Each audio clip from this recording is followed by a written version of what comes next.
What's up, people? Lumus here from Failing at Gaming. Just gonna close down everything because the streamer's complaining about. See if that sorts it. OBS is complaining about bandwidth. I'm not sure whether it's actually working or not. If you guys can hear me, let me know.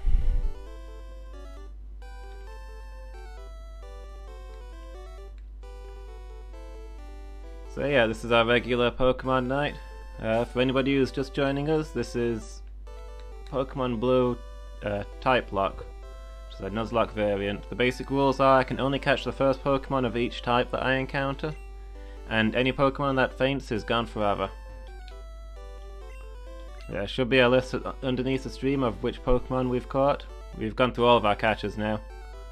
So those are the Pokemon we're rolling with until the end of the game.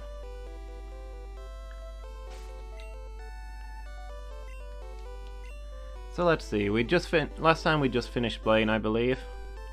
So we probably want to look at what squad we're going to take for the ground gym, and probably do a little bit of leveling to get us started. Closing in on the Elite Four, guys. It's probably going to be a bit of grinding over the next couple of sessions maybe, but like 2-3 sessions we're probably going to finish the game.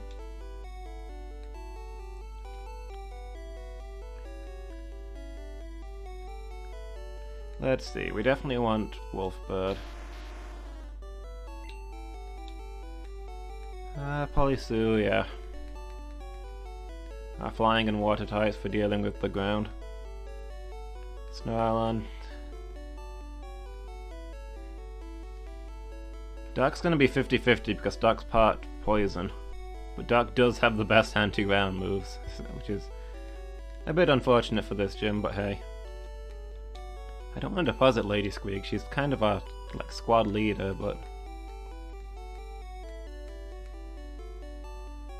Ubermensch and Roadkill? Roadkill does have Water Gun. It's not a great water move, but it should work, right? And a lot of ground types are also rock types. I don't know if we might find a use for Ubermensch.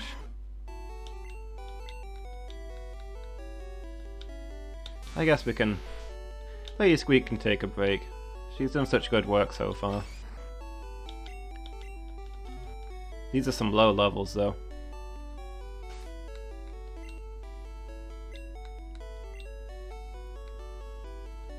Getting Roadkill and Ubermensch up isn't gonna be quick, unfortunately.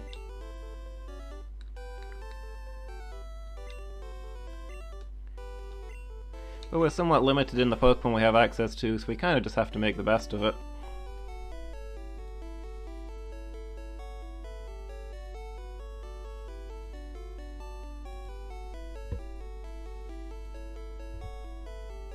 Hey Angel, how's it going? You know what I'm going to do real quick? I'm going to look up which TM Payday is. I'm thinking I might teach that to Roadkill. Let's see. TM16. Should have that in the safety deposit box somewhere. Oh yeah, you doing alright, Angel? Glad to see you managed to make it.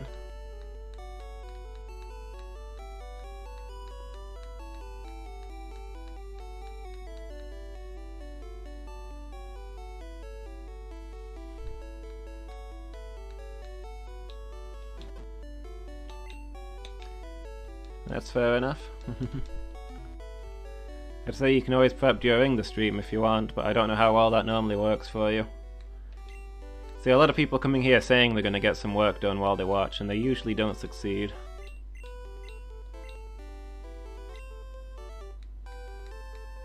Roadkill can't learn Payday? Seriously? Well, that's a pain. I'm not sticking that on Dark or Polysue. I think they're going to the Elite Four. That's just a wasted move.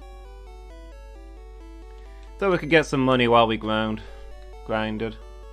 Grant.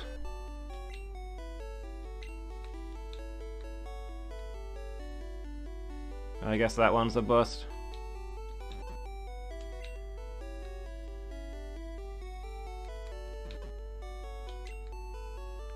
I was wondering why we have so much junk in our inventory, but the thing's full, isn't it? Have we got anything better in here we can get out?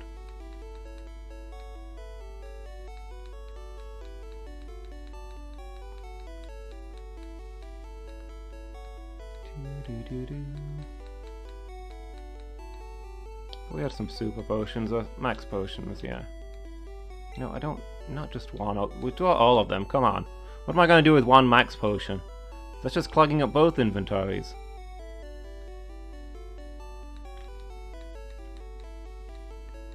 Coin case, card key... loads of useless TMs, okay.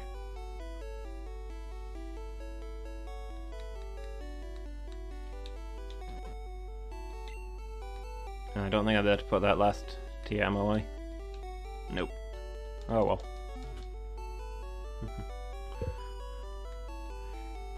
Hey Lady Meow.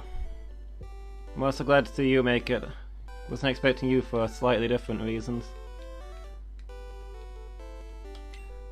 Is Twitch not working out for you?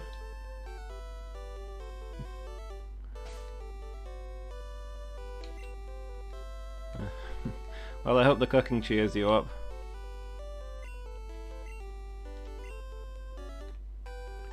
You having trouble with the phone, or are you trying to watch it on PC?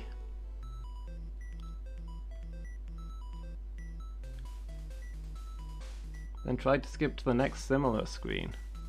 What?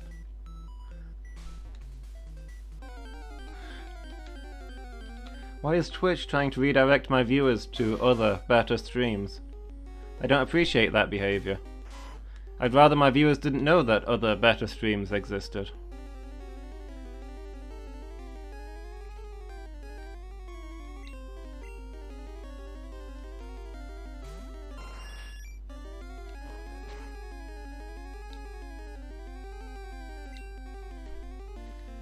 Just replaying the same 10 seconds? That's weird. Was it today's stream it was showing 10 seconds of, or was it last time? Did it think that the stream hadn't started, or...?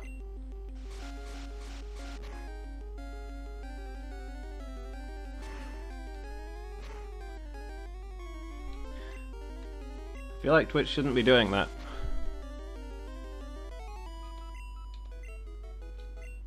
I appreciate Twitch losing me viewers. I need all the help I can get. Be on my side, Twitch.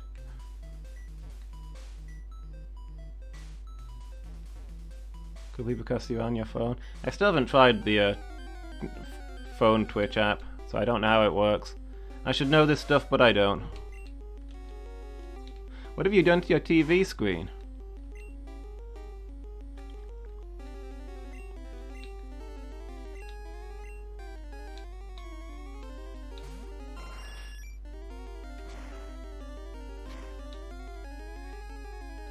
Did you accidentally put your foot through it whilst practicing your karate chops?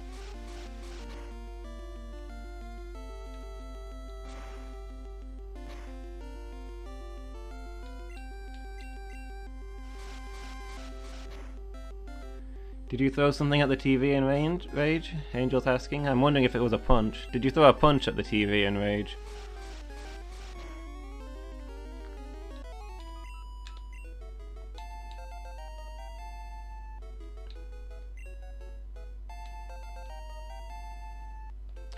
Oh well. We're low enough a level that it shouldn't take us too long here, I guess. Ooh.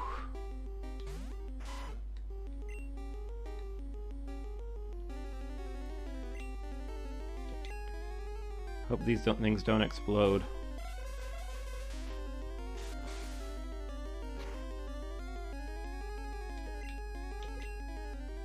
But yeah, we'll try and get those two up to the same level as the party, and then I think we'll go check out the Earth Gym.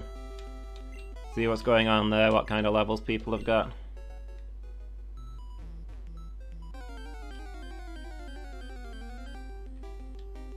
Just walked out of the room and it came back and it wasn't working.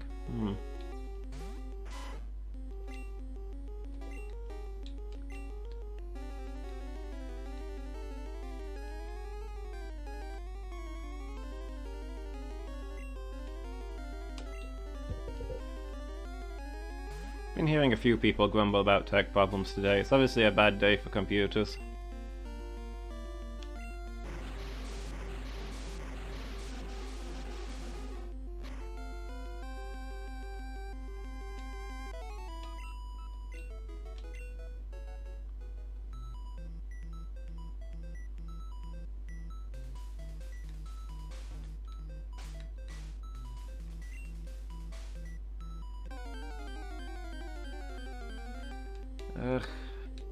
See, that's the problem in having your computer hooked up to a TV.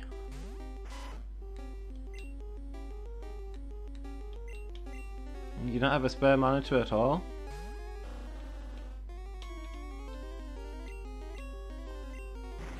Like, I couldn't cope at all without a computer.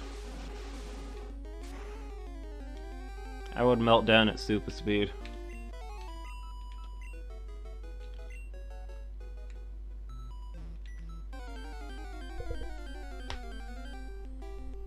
Like, for me, that would absolutely have to be priority one, get the computer working again.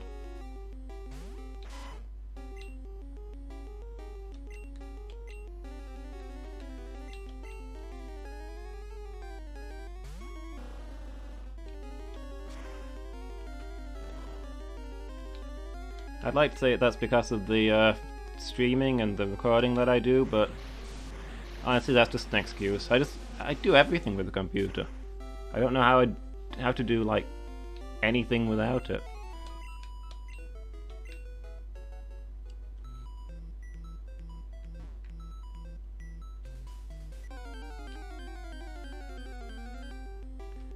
Yeah, it's a long time since 11 AM if that's the last time you ate. That's probably why your TV's not working, because you're too hungry.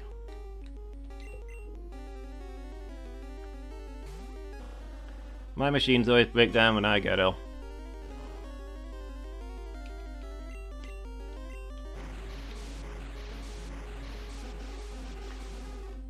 Maybe a dumb question, but have you checked that all the cables are in right? If it just suddenly went kaput like that, it makes me think that maybe a cable got bumped or something and it just slid that tiny bit out.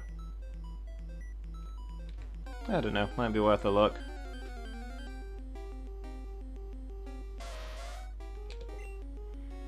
Maybe we need to train somewhere where there aren't all these beautiful ponyta.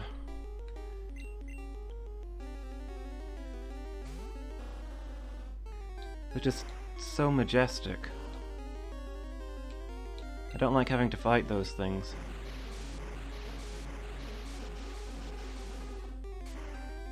Look at those big beautiful eyes.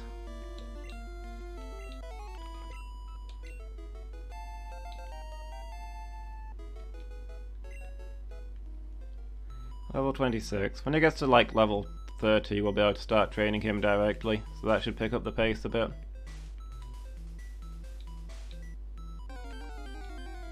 Although to be honest, it's not like the rest of the squad can't use the training. I keep trying to do the training in little bits, splitting it up so it doesn't get too boring. But at some point we gotta sort our levels for the Elite Four, that's gonna be the big thing. Check the cables, also the remote. I don't know what to tell you then.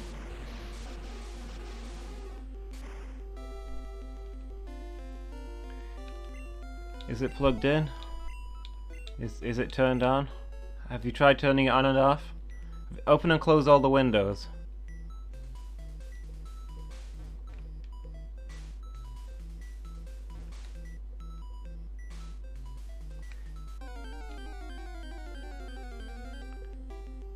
Maybe the TV's on but the show's not very good. Is that a possibility?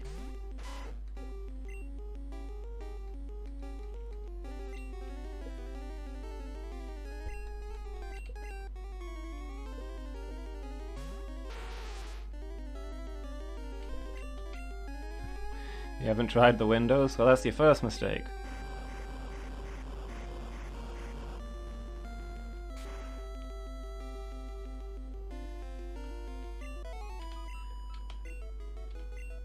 For real though, I'm a little nervous training here with all those carvings. They probably know explosion, or at least self-destruct. This is Gen 1, most Pokemon learn 5 moves. And Koffings get Self-Destruct and Explosion.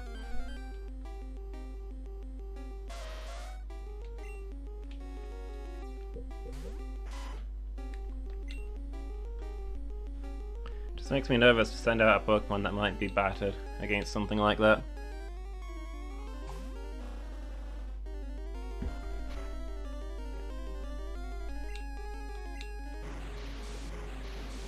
The more I go to heal, the more training gets slowed down, so yeah.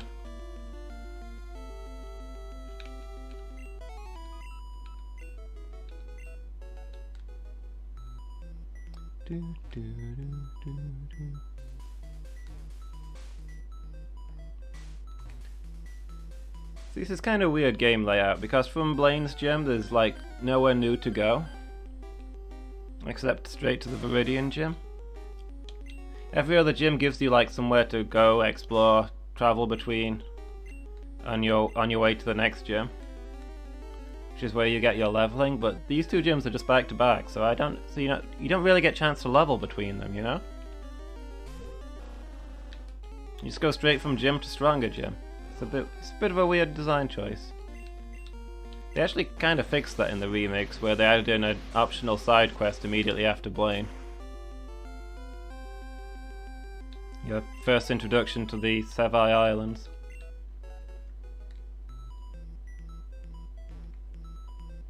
I wasn't crazy about this whole Sevii Islands thing, but that was well placed, I think. It was better for the pacing.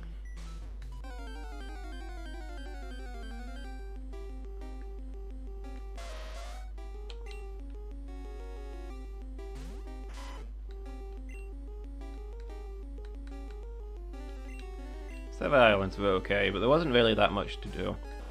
I mean, I don't know, probably being unfair. It was like fairly generic post-game content for a Pokemon game. It's just that the original didn't have any post-game content really, so they had to squeeze some in.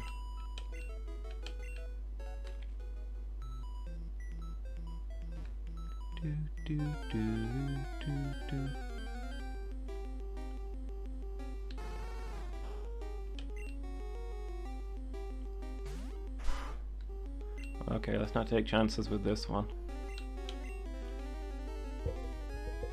Oops.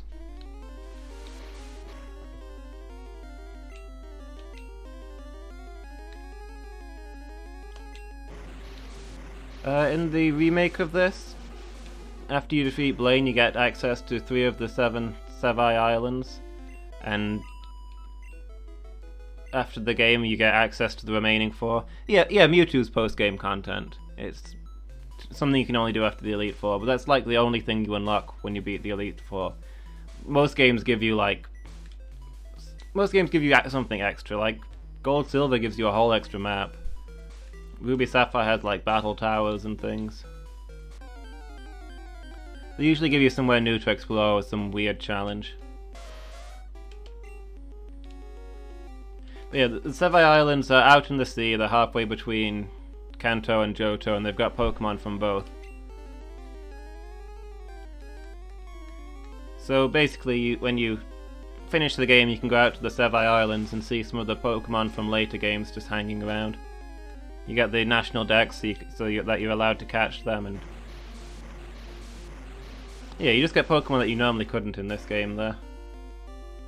It's post-game, so it doesn't mess up the storyline, it's just a fun thing to do, I guess. I think I'm trying to remember what there is there. There's like a little bit of a Team Rocket storyline. Focus Energy literally doesn't work in this generation, so no thank you. There's like a couple of weird caves with mystery messages in, that kind of thing.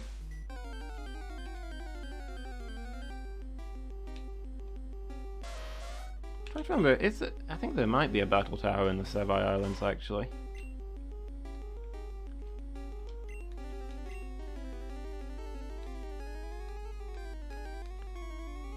I don't know, I've only done the full Sevii Island stuff like once.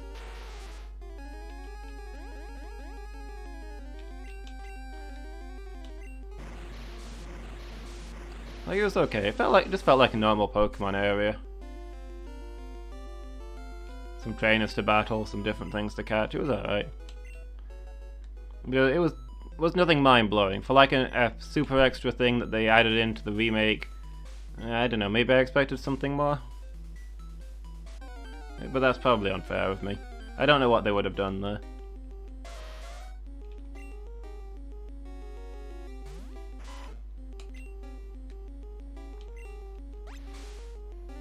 They moved Moltres out though, which was a thing that made sense.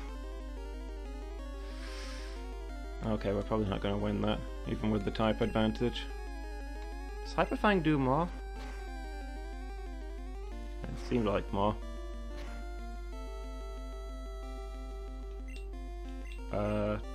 Finish him, please.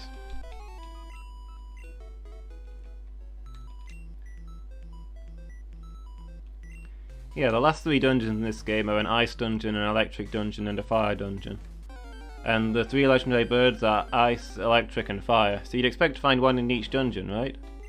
Well, the ice bird's in the ice dungeon, the electric bird's in the electric dungeon, and the fire bird is in Victory Road instead of the fire dungeon.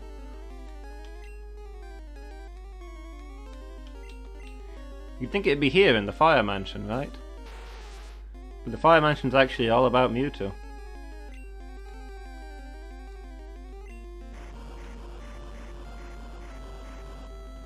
Moltres is chilling out in Victory Road near the Elite Four for some reason, even though there's nothing fire-like about that place. But yeah, in the remakes they moved Moltres to the Sevii Islands, lives in a volcano.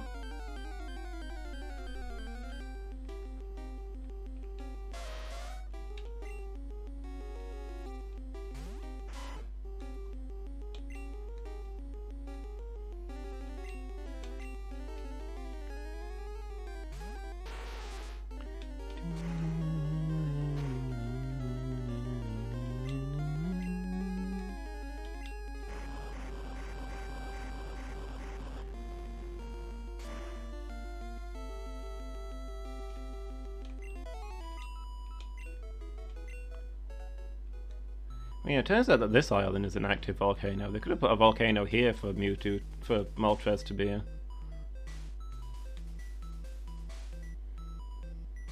I hope nothing bad happens here on this active volcanic island from me throwing earthquakes around. It'd be terrible if we came back in a later game and the whole island was just gone. Whole thing blown up by a volcano, that'd be tragic.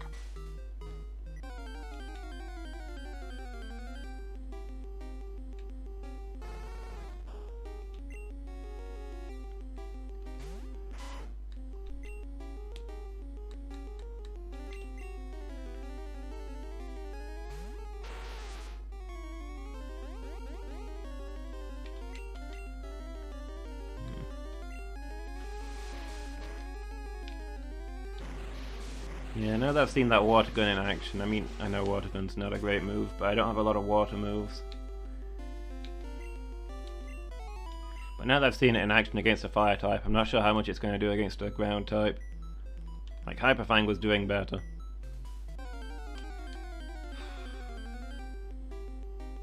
I suppose Roadkill can still Hyper Fang through the ground types and keep water gun for the rock ground types.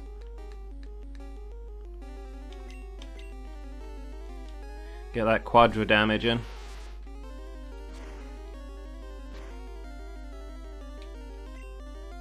In theory, Polysue should solo the next gym pretty much easily. But I like having contingencies. Because this kind of run can go bad so quickly. If a lucky crit murders Polysue, then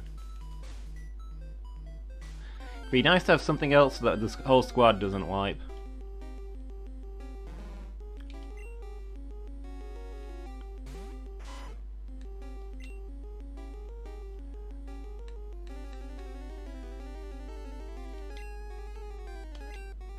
Kind of a slow process getting there, though. I'm not sure Roadkill and Ubermensch are going to be up to level by that time. But we're leveling the others while we do this. And it gets them closer to being up to the level we need for the Elite Four, if we decide to take those.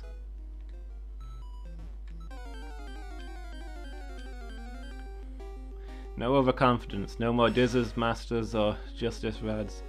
That's fair.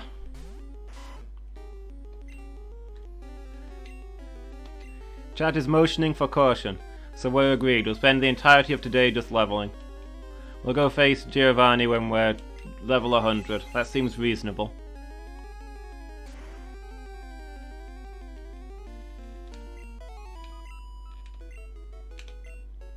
Now, I might go scout the gym in a couple of minutes.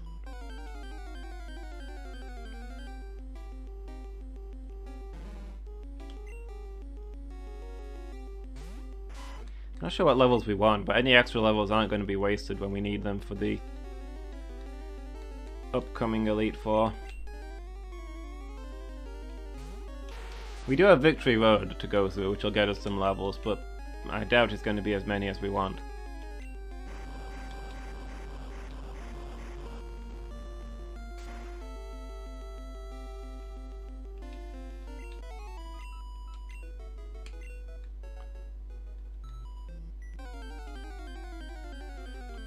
Yeah, I think I'll finish this patrol, and when I need to go heal because I've got nobody to swap out to, we'll go sweep the gym. Maybe do a spot more leveling before we do the leader. Beat him, spot more leveling, Victory Road, spot more leveling, Elite Four. That's gonna be the next couple of episodes.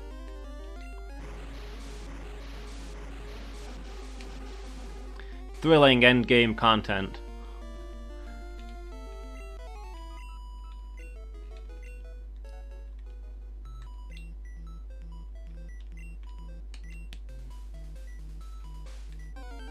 Well, we'll see what levels we get to. I think the Elite Four go up to like level 65, so I probably want everybody at level 60 to go in there. And from level 40s, that's still a long way off.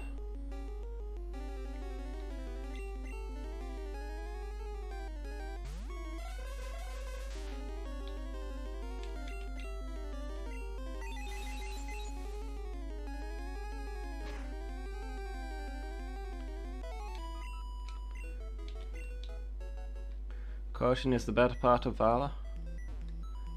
Discretion, I think? Which is basically the same thing in this context. And pick your battles.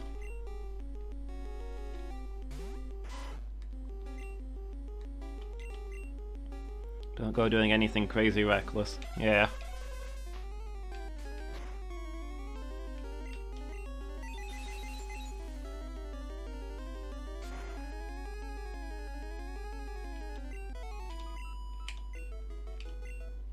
No point being a hero if you don't accomplish anything by it. You'd say the dead Pokemon wouldn't mind their death too much because they knew what they were getting into. They absolutely knew what they were getting into when they walked out into the forest and I jumped out at them and threw Pokeballs at them. Really, this was their idea.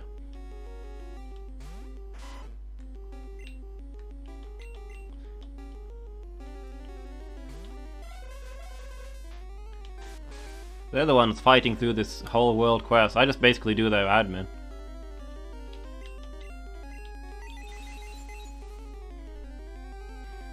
I'm like their accountant, keeping track of their experience and their moves.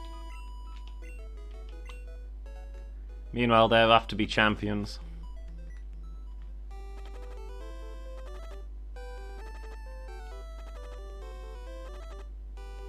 Okay, we're poisoned now, so let's get out of there.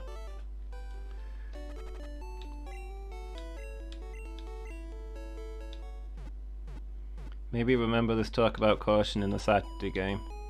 Not a chance.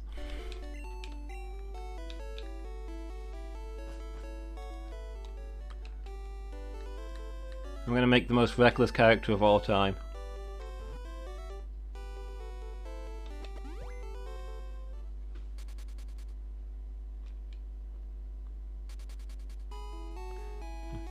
While still fearing death, how can you win?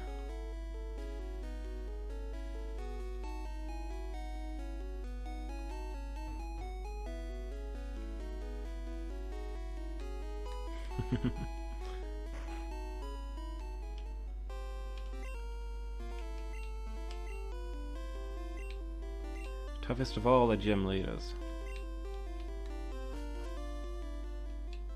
Voldemort, what are you doing here?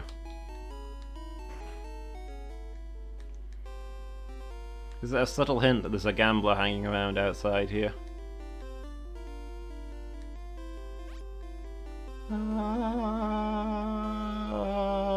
Why would you make one of these things?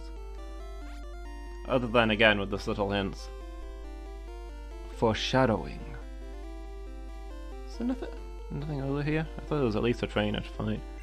The Karate King!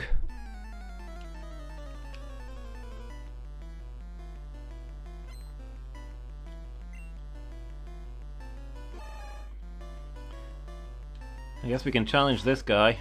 He's not going to be easy, he's the Karate King. Let's see, Snarl and Dark, both should be good.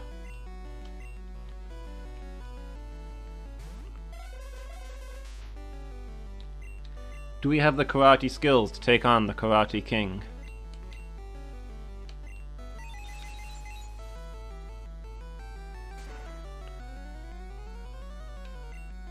Okay, that's a good start. Just bring him down with mind bullets. When in doubt about karate, shoot your opponent. Indiana Jones, Master of Karate.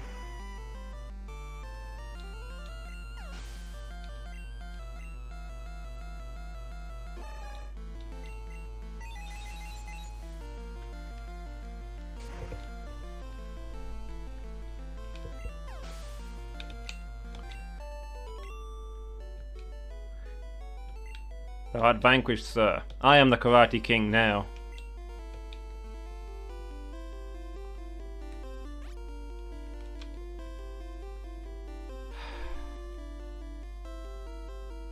At least if I span faster, I could feel like I was getting somewhere with that.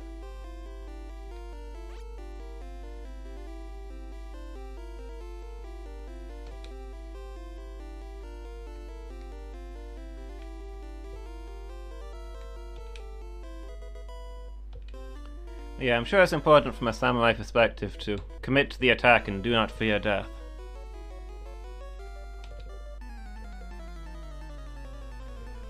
That's what the Saturday game's going to be about.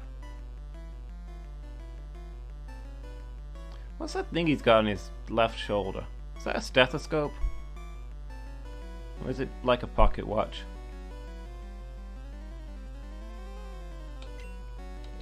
Hey Noellan, how's it going?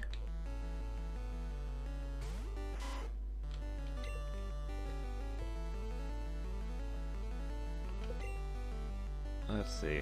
That thing will murder us, so let's get Polysue out there.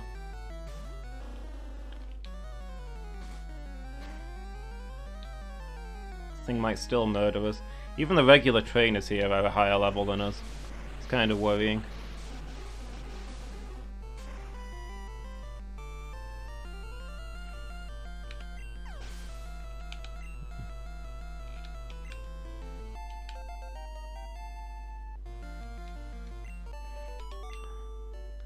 You think he's wearing an earring?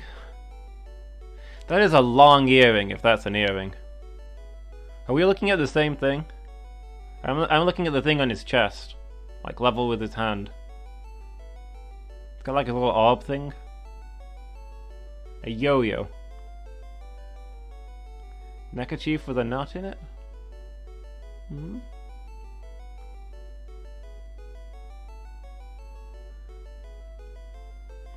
I'm still seeing like a pocket watch. A sheriff's badge. I mean, it's not a star. A medal?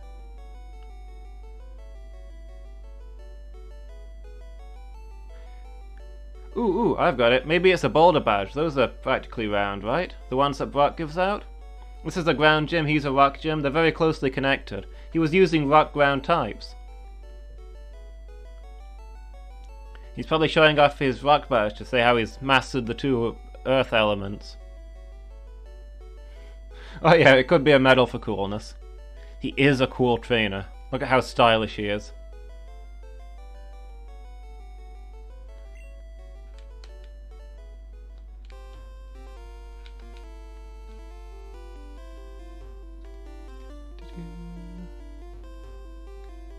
Hey, we accidentally went the right way.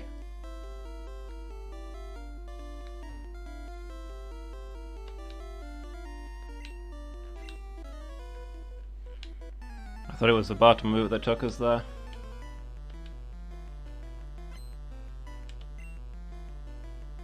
Did I heal up after that last fight? I don't think I did. Did I need to heal up after that last fight? Doesn't look like I did.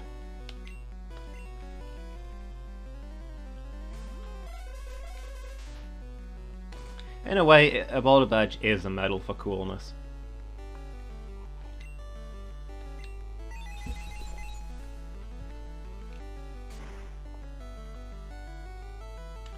It's like, are you cool enough to get past Brock?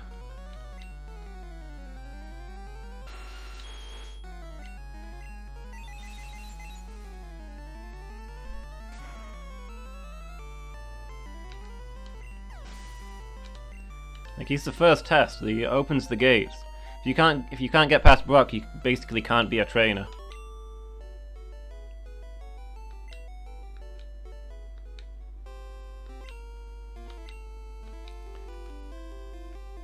Like, he's not crazy easy for a first leader. Brock's a challenging type.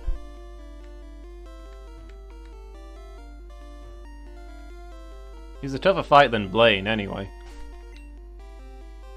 Sure, Blaine has better levels, but he's got nothing going for him.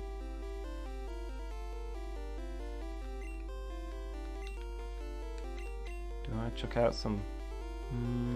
maybe. Maybe for Polysue.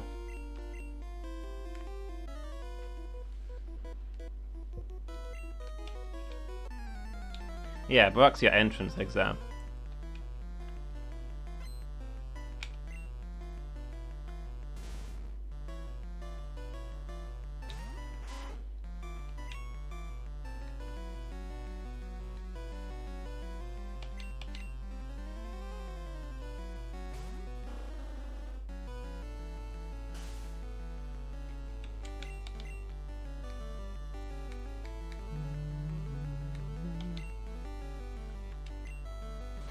Oh boy. Might be here for a while.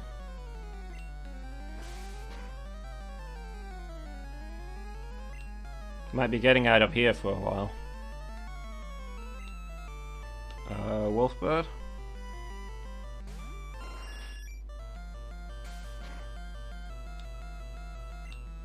Okay, yeah, keep doing that. Keep doing poison stings. Use as many poison stings as you want. Oh, really, an X attack? Was that slash not doing enough already?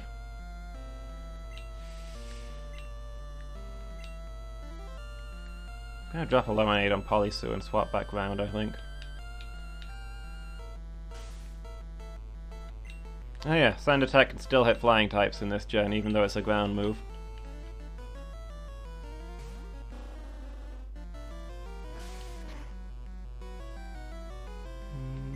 Okay. Should be good for one more crit if something goes wrong, so hopefully we can get a surf in before that. You set the smoke alarm off? It's just not being a good day for you, is it? Was it more technical difficulties? Ugh, a Doug Trio. Okay, I've probably got this then. Doug Trios are crazy fast and have crazy attack, so they're a little scary. But they are made out of glass. They just disintegrate from any kind of attack.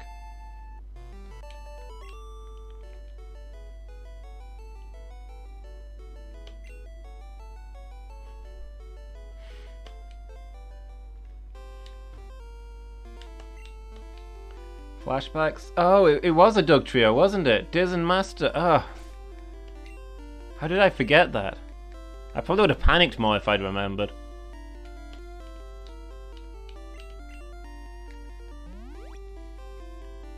Or at least proclaimed that this was my revenge.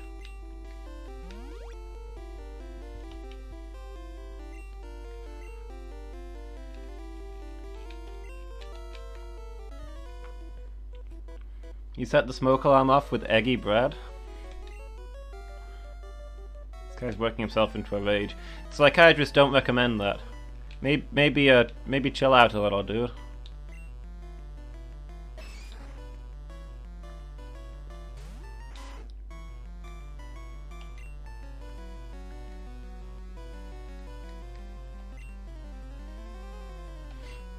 I don't really know how easy it is to set off a smoke alarm with eggy bread. Like, on the one hand, I want to say that seems like a fairly inert substance. But on the other hand, I can imagine it also putting out a lot of, like, steamy stuff if you're overcooking it. I don't really know anything about cooking. Yeah, at least it proves that your smoke alarms work. You weren't 100% certain any of the smoke alarms had batteries in? That's something you should check. Like, please go around and check all of your smoke alarms, make sure they've got batteries in. That stuff is kind of important.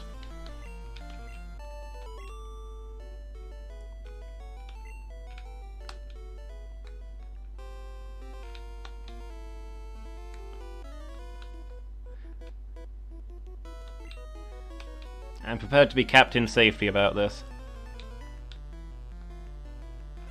Now you don't have to check? I guess so. Did they all go off?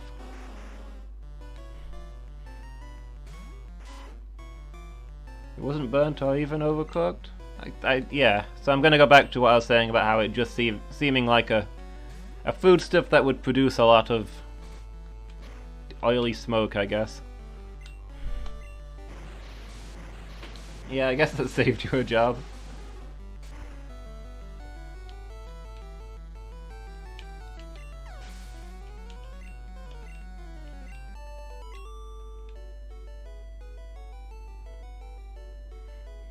I like this guy's carrot and stick approach, you know. On the one hand he's got the whip for the misbehaving Pokemon, but he does have that giant lollipop for the Pokemon that work well.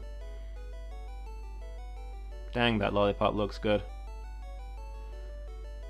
Go for one of those right now. I only just had my dinner and I'm still starving. Like, my hunger is weird. I don't really get hungry, but once I start eating I always want more.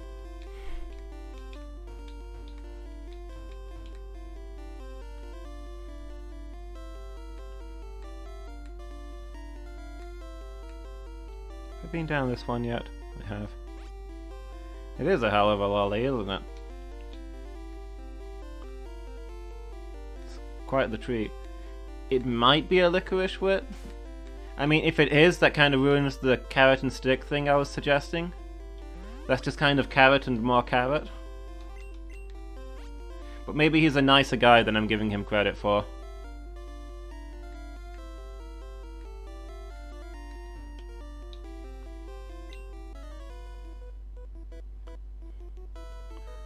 My Pokemon are going to carrot his crack. Okay. I think we're done here.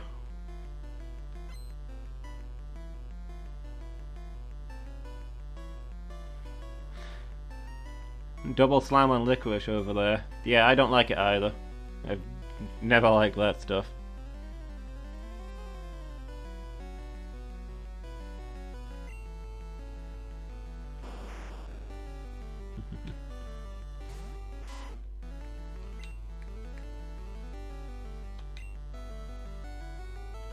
I do have a poison type in a ground gym. Not only is that not thematic, you can't possibly be here to beat the gym with a poison type, because that's just going to end sadly for you.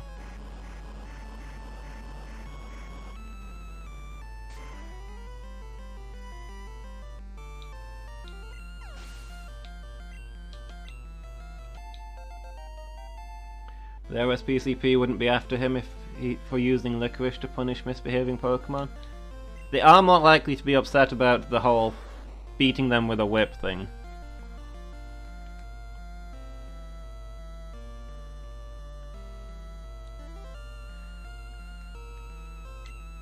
On the other hand, Pokemon are all super strong. Like, could a human actually seriously injure a Pokemon with a whip? I'm not sure it would be possible.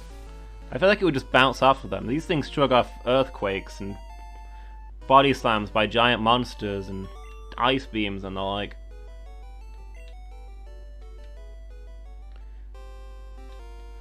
I can picture them just not even noticing when he whips them. Also, the RSPCP might go after him anyway, because I'm not sure Pokemon are meant to be eating human sweets. They can only eat rare candies, unless it's a rare candy whip.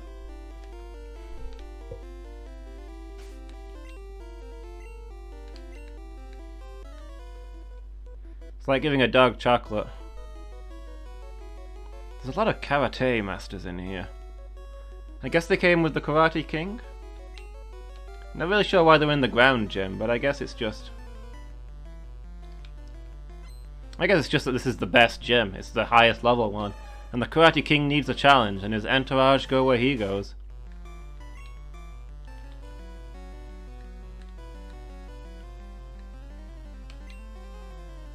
It's okay, but it's not really training the Pokemon I was expecting to train. It means I managed to translate that. Yeah, your phone kinda mangled that one. But I think I got the gist of it. My favourite is Unia for punish. If you use Licorice to Unia misbehaving Pokemon.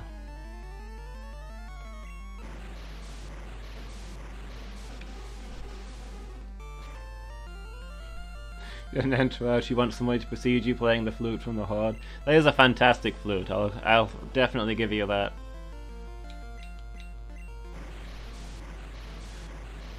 It's like these formal functions, everybody's bowing and scraping, and the whole time that flute's going, the distorted duck noises.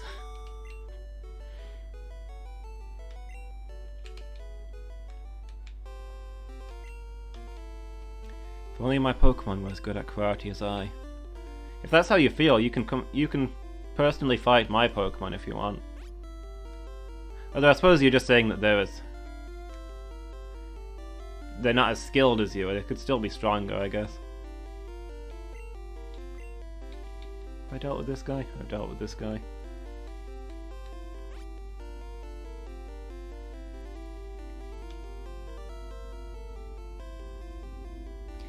I have a sudden desire to Photoshop that music, the Horde's flute theme over Starscream's coronation.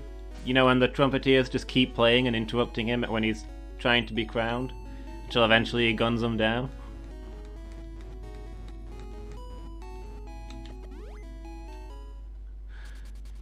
Just have them playing the Horde's flute instead.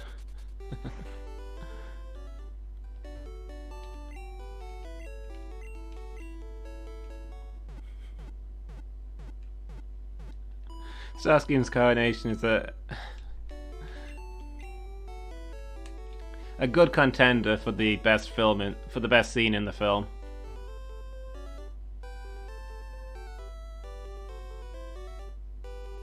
Maybe second to the Junkercon fight.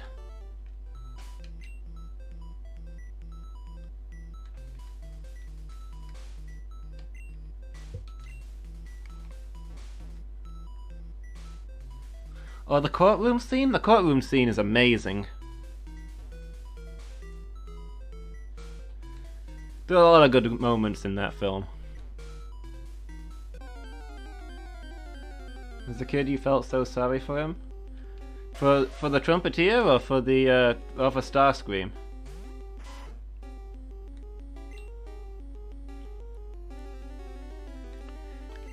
I don't mind saying that I've often felt a great sympathy for Starscream.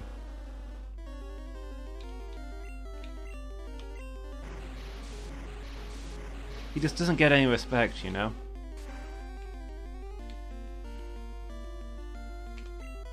Nah, actually, unlike most people, I was never that crazy about Starscream. I like Soundwave more. He's my preferred second in command. Of the 3 second in commands, it's probably Soundwave, Shockwave, Starscream for me.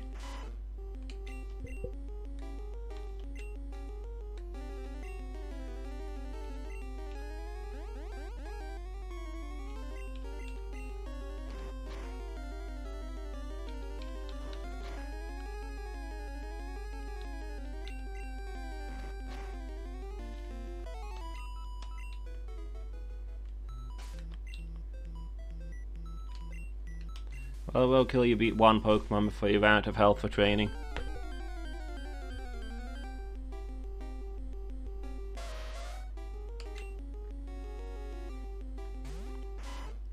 I think Starscream's a bit too loud for my taste. Normally I like the characters who sort of do cool things in a quiet way, like they don't even want you to notice.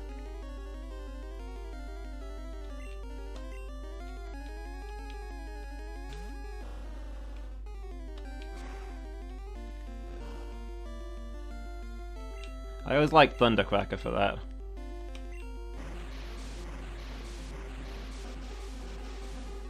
Like, Thundercracker gets things done. He's always in the background accomplishing things. He's actually confirmed to be the most powerful of the Seekers, even stronger than Starscream. Like, the aerial bots think that Starscream and Skywarp are jokes compared to them, but they actually really respect Thundercracker and almost defect to the Decepticons just to be like him. But then Thundercracker gets absolutely no credit from his side. Nobody on his side cares, and he doesn't care that they don't care. He's just kind of given up on the whole thing.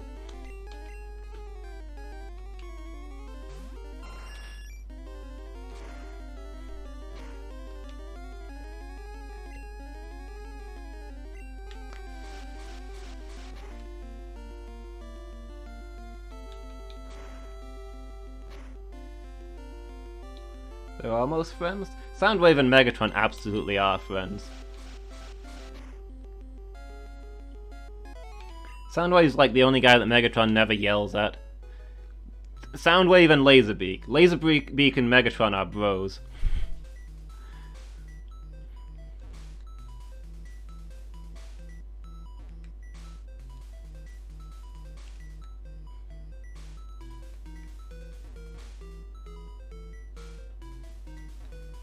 You just know on a weekend it's Megatron, Soundwave and Laserbeak chilling out together, playing some games.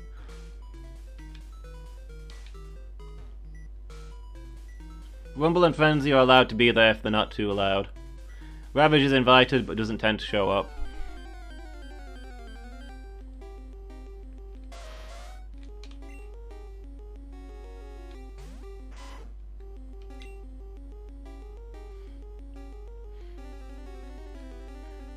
What's unhealthy about eggy bread that can set off the smoke alarms even when it's perfectly not overcooked? That sentence got away from me though.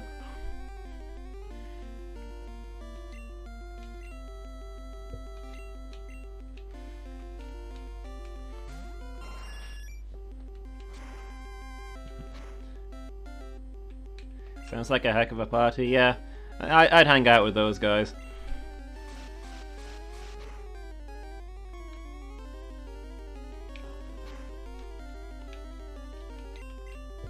Tasty food is healthy for your mental health.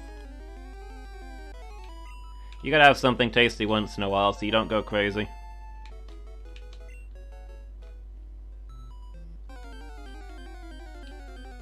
Not really with food, but that's kind of a lesson I learned the hard way.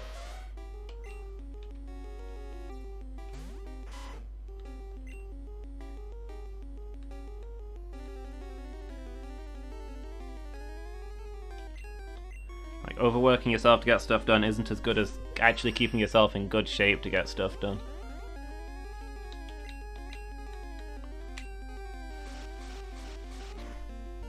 I have a bit of a bad habit of biting off more than I can chew.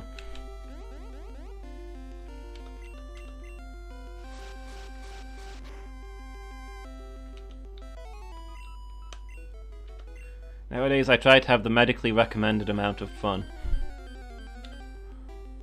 And also to eat at least once a day. Maybe every 2 days if I've got a good game.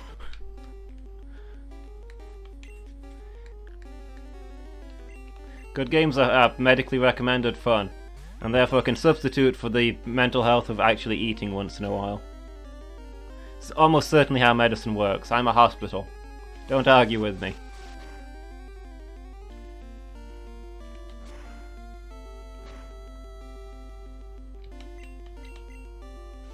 Fun is good. Fun's like most medicine. You don't really enjoy it, but you know, you gotta put up with it every now and then. Can we actually beat this? Now that we're burned, our attack's gone through the floor.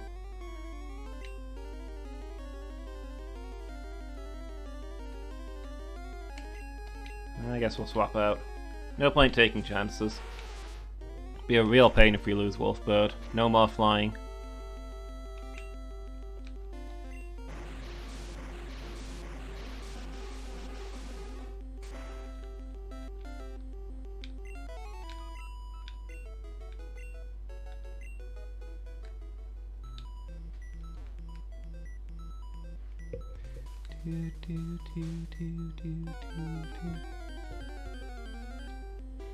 Are these floor tiles making anybody else dizzy? Or is it just me?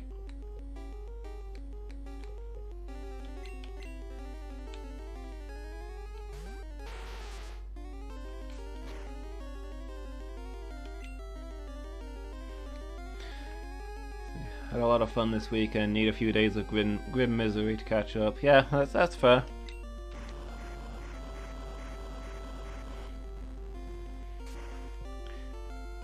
You gotta have that balance, you know? A little bit of fun, a lot of grim misery.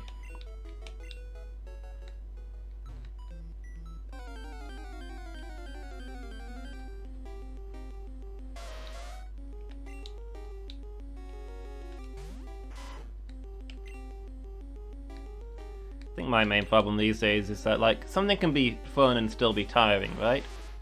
Streams, for example. I really enjoyed this, but I'm always exhausted when it's done.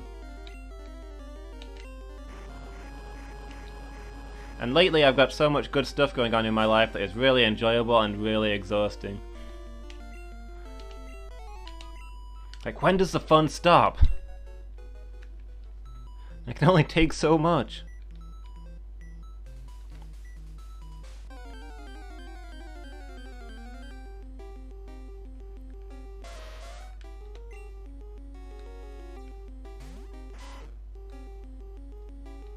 Yeah, GMing's a good example.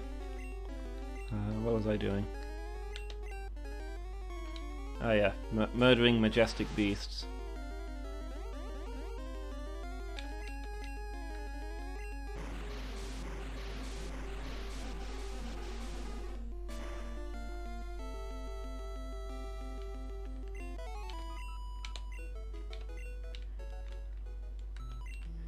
So I'm leveling up Roadkill and in theory Ubermensch in case we need them later, but I think the goal here is really going to be to get Wolfbird and Polysue up to 45. Because those trainers were rocking 43s, 44s. I can't see Giovanni having less than 45s.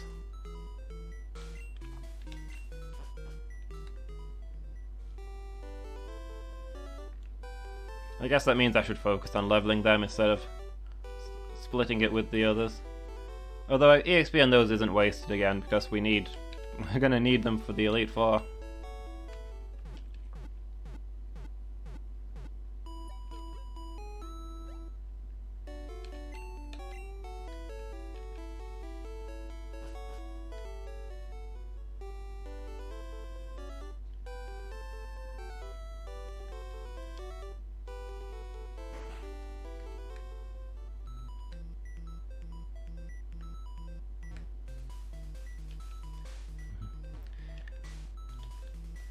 Like, I think I'd love to quit my job so I could focus more on doing streams and the shows and things, and I could probably fit more in.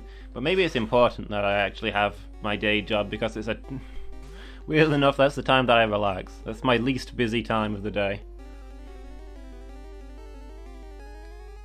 Okay. This thing's kind of tough, so I'm going to immediately break my plans and send Snorel on out.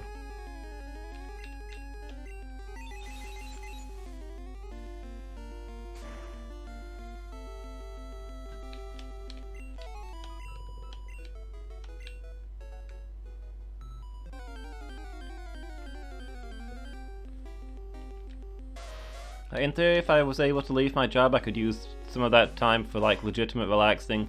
But no, I'd probably just fill it with more work.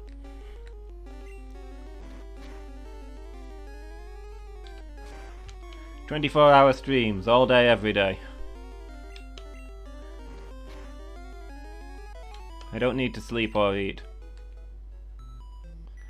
I can film the episodes and while I'm streaming and also do the editing that way. It's just a bit of multitasking, it's fine.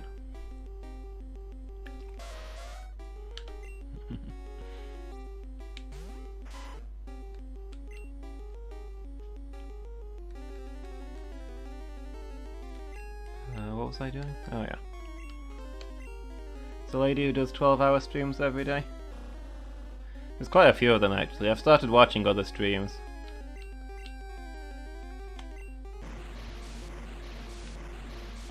Most of the professional streamers do it like 8 hours a day, 5 days a week, which is basically a work week.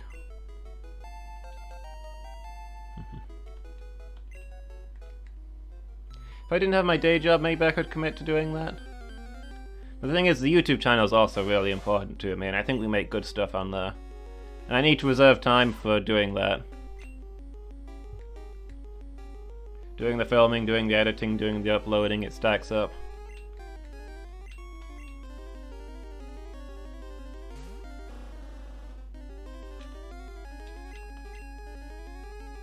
Plus, I need a day off once in a while, I guess.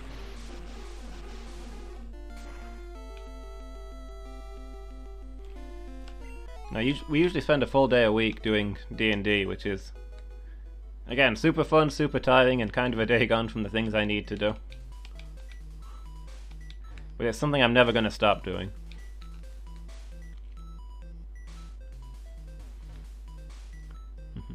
That way you have something to quit your job for, to watch my streams for 8 hours a day.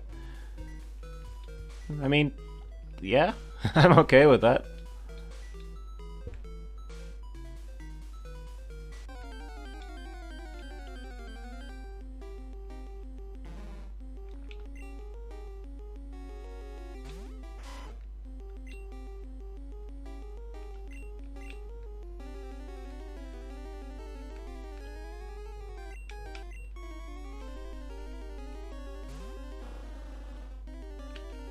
If I was doing it professionally, I'd probably be able to like focus on the streaming myself and maybe get somebody else from my crew to do the editing for me.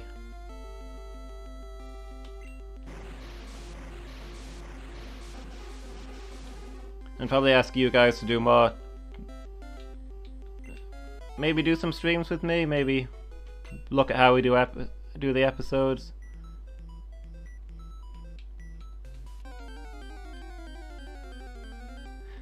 Like, I've ended up as the face of failing at gaming, because I'm the only one who does streams, and obviously all the editing equipment's at my place, so we do all the recordings here, so I'm in every episode on the YouTube channel, but this is like an organization.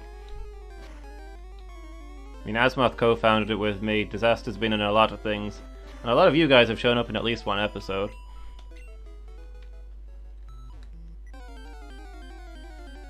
Pretty much all of my local friends, plus Burzum,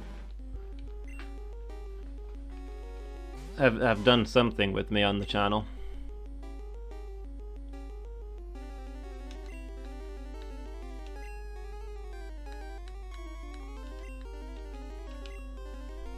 The Nurellen Story Hour.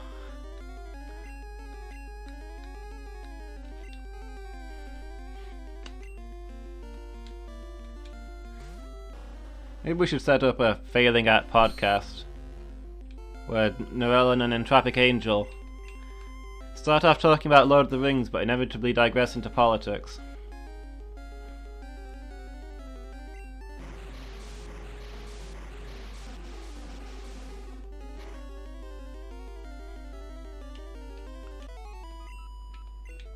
You start every episode by saying, this week we're going to discuss Lord of the Rings, and you say a little bit about Lord of the Rings.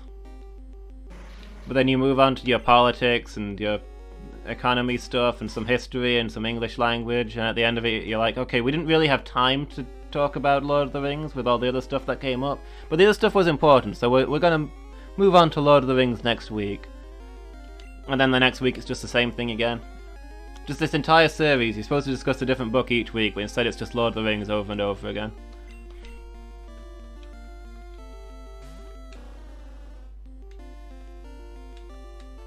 That's what this channel is missing. That's what we need out of you guys. I need you to start working on a podcast.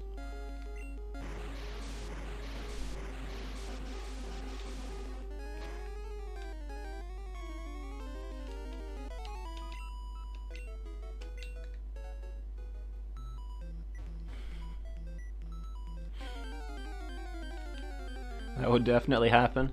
Yeah, I'm not giving them instructions on what I want from them. I'm describing what would inevitably happen regardless of what instructions I give. What am I doing? Compare anarchism and authoritarian approaches to creating a left-wing society. Yes, that's definitely something you could do. Relocate these. All I use is wing attack. Why is it in the worst slot? You want your status moves in the third slot.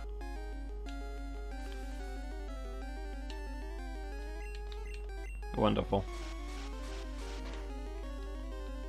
Do I have any antidotes? I don't want to keep going back to the Pokemon Center every time somebody gets poisoned.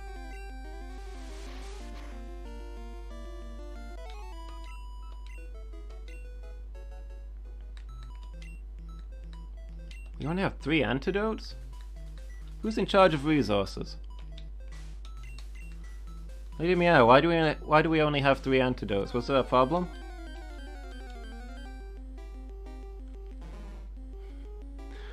Only if partway through you can say you're getting a drink and there's 5 minutes of silence before you carry on. And this happens frequently. I mean I do that on stream. I guess that's slightly a different thing.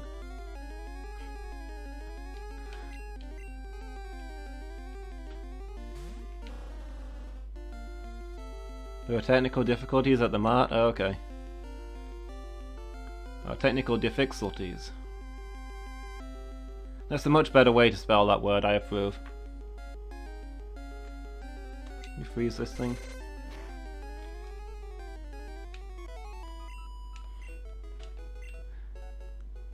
Yeah, I imagine you're not talking about me having a 5-minute break every hour and a half here.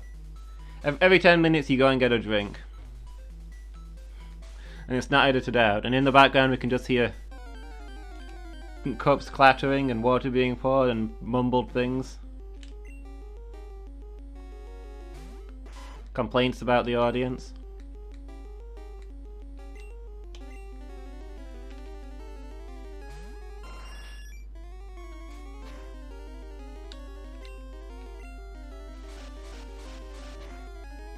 This is starting to sound like the kind of podcast that we put together.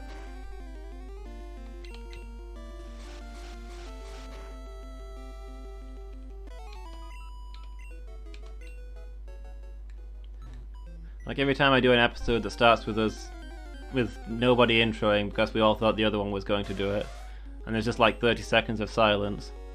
Like normally I'd edit out the silence at the start, but for that you need the context, right? So I gotta leave in those 30 seconds of silence. It's just gotta be done. Yeah, every time you come back you say, now we'll talk about Lord of the Rings. But first I just had one more point to bring up.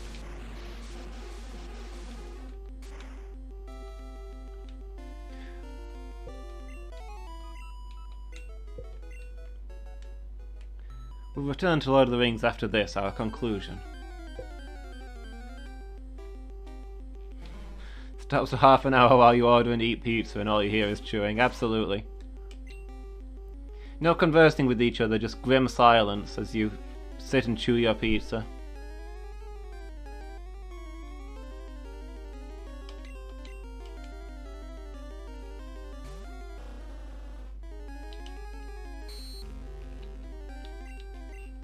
You come back from the pizza and immediately leave to get more water.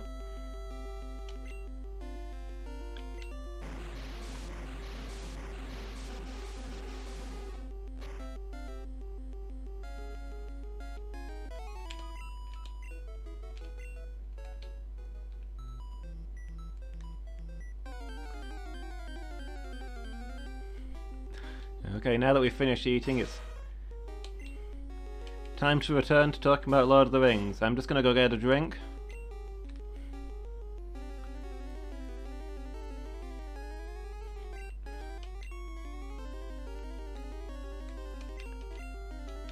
After pizza say I had some thoughts about Lord of the Rings, but never get into what they are. Yep. Poisoned again.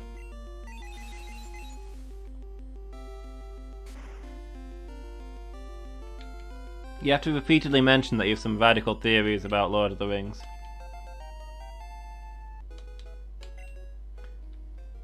But never explain them. Talk about how you've got some big shocking revelations.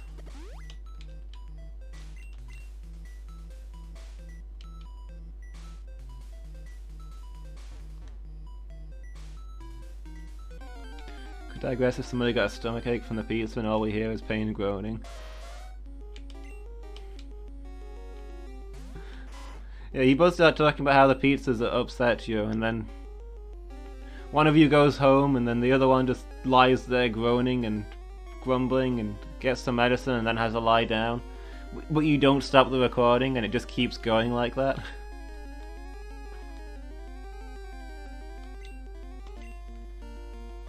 The second half of the episode is just the distant noises of somebody in pain. A lot like most of our Horde episodes, to be fair. Around the time the Horde shows up, usually we're just sort of groaning in pain, not really having any conversation, wishing it was all over.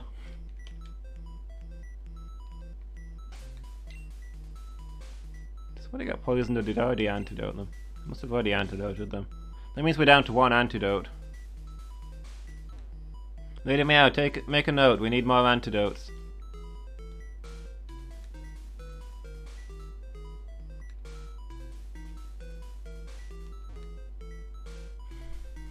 Also, left!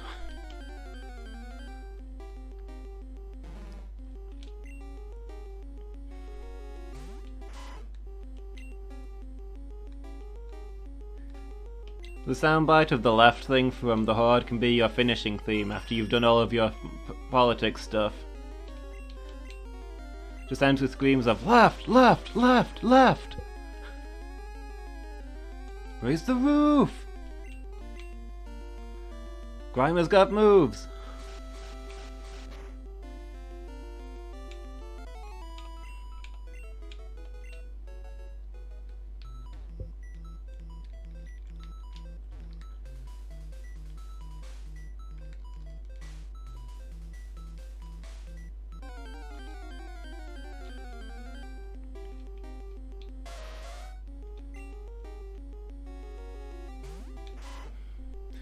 Occasionally someone says something absurd and unhelpful like, I have a plan. In the podcast or in the Horde, we do that in the Horde a lot. And it is usually absurd and unhelpful. Because we don't have a plan. And if we did, the plan wouldn't work. 9 out of 10 of our plans involve Roscoe. And everything that involves Roscoe doesn't work. Just a cacophony? A cacophony? A caco demon? Cacophony?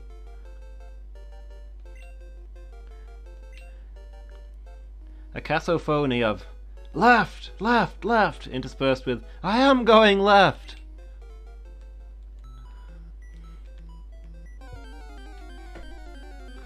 Yeah, that'd be the end theme. I presume the starting theme would probably be based on the book that you were doing, so it would just be Lord of the Rings music every week.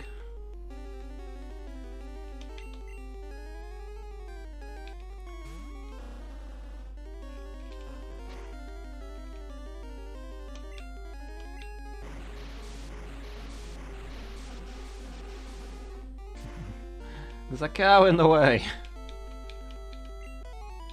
I'm trying. What? Left, left, left, what?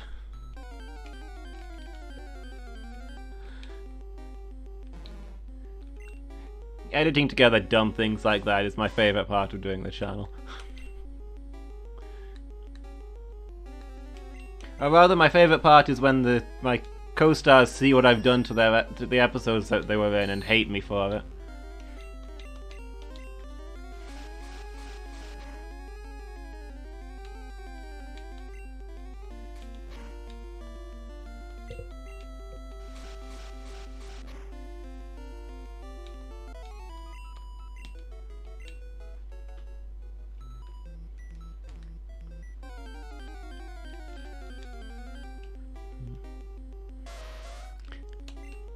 Yeah, I can see every episode of the podcast starting with dun dun dun dun dun dun dun dun dun dun dun dun dun dun dun dun.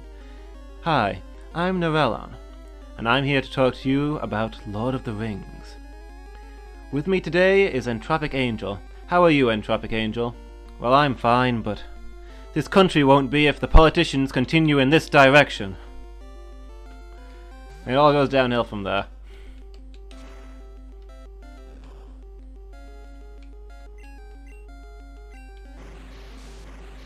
Actually, no, what we really need to start every episode with is, oh, hi there, I didn't see you come in.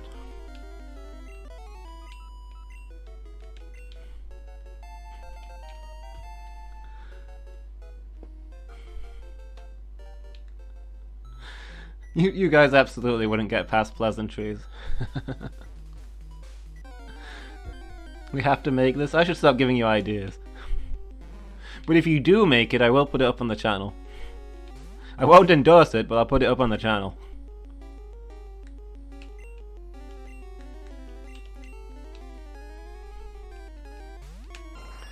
We should start everything with, oh hi there, I didn't see you come in. All the episodes, all the streams.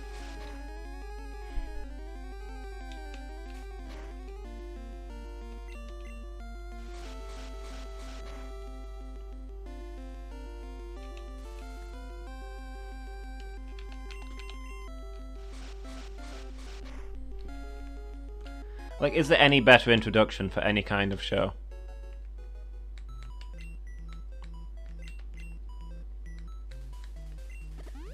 I should set up a webcam just so that people can see me putting away my book as the episode starts.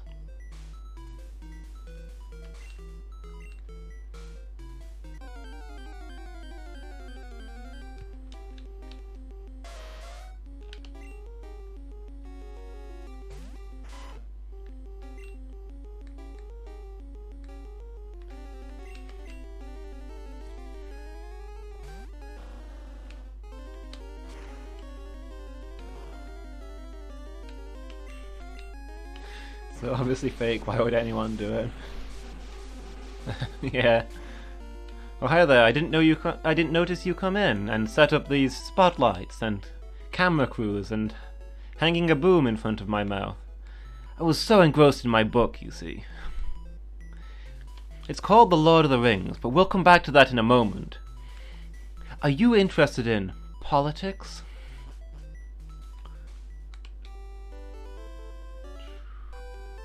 Probably Sue's leveling up, but Wolfbird isn't. This is the problem. We need more antidotes. I know the door's locked. In fact, the door's not locked. I unlocked it. I have the only key. I unlocked the door and then deposited the key. Who could possibly have locked it afterwards? You've genuinely seen an infomercial open that way? Fair enough.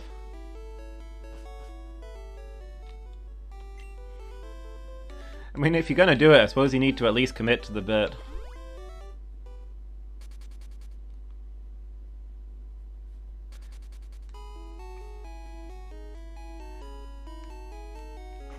Antidotes. I'm already there. Way ahead of you. Got like 20 of these.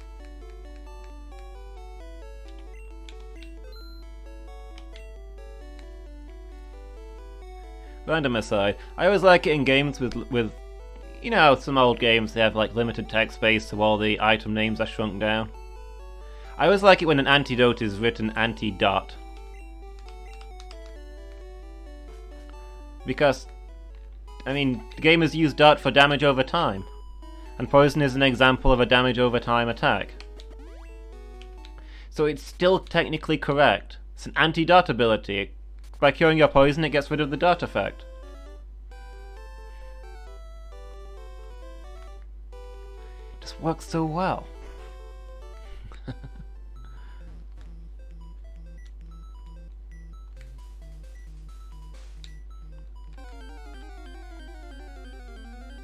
Anyway, that's the brief interlude of me being a nerd about old school Pokemon games, old school RPG games. You heard nothing. Anyway, that's enough of me being a nerd about old school RPG games. Now, back to me playing an elaborate challenge run of the original Pokemon live on the internet for adoring fans.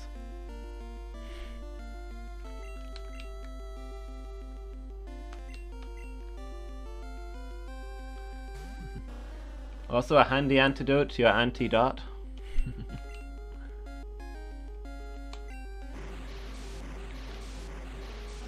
Anti-dot can be a handful.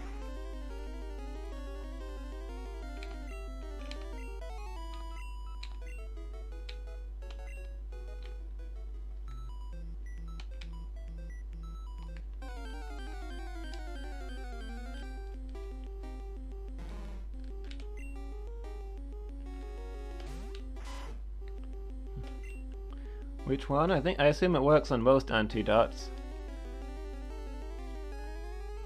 I don't know if that's coming across when I say it out loud and you can't see the text. Antidot. Relative.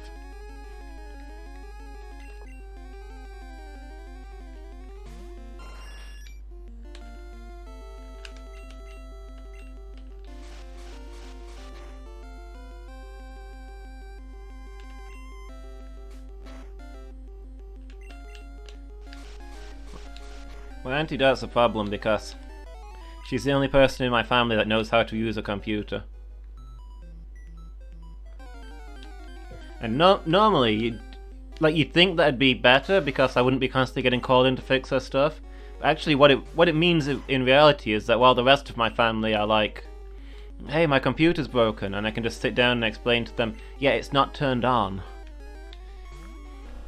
She shows up and is like, "Hey, I think there's a problem with my BIOS, do you think you can flash it?" And I'm like, "Yeah, I will absolutely do that," after I quickly Google what those words mean.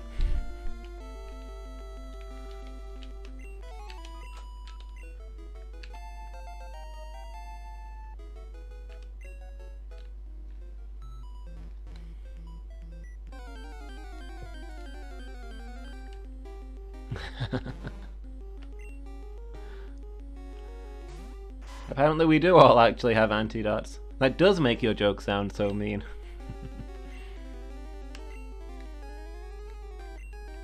Okay, can you take this one? I keep trying.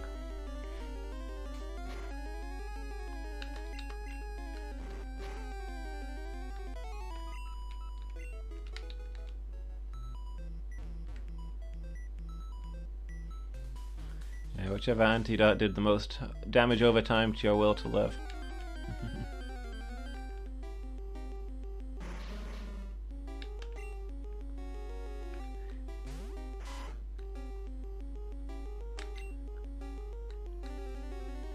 I guess it was a popular name, yeah. I still think it's kind of a nice name.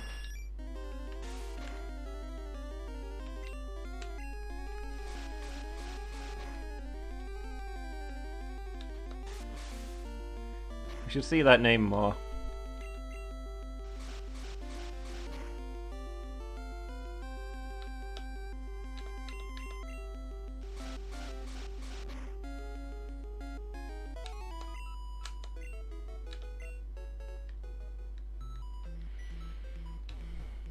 Angel, you don't have any ant darts? Narellon has a spare, he might lend you one.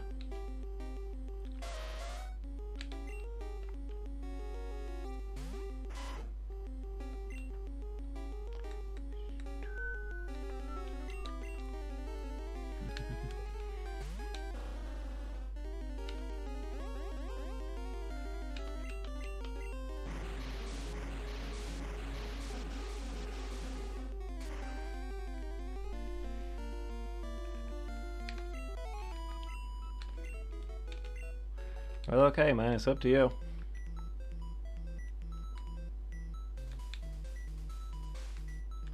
Has its advantages and disadvantages, I guess.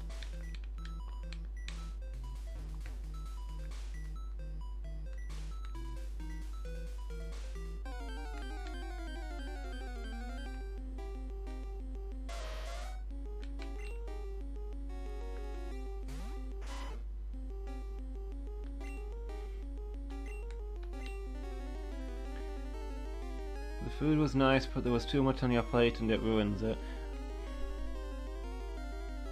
Wait, is it one of your anti-dots that says that? That's basically one of our memes. Is that where we got it from?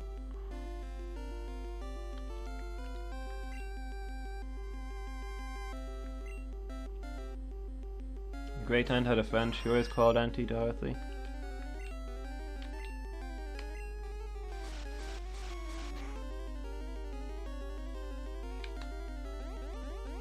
Yeah, to be fair, my Auntie Dot isn't actually my auntie, nor does she use the abbreviation Dot. But she could do if she wanted.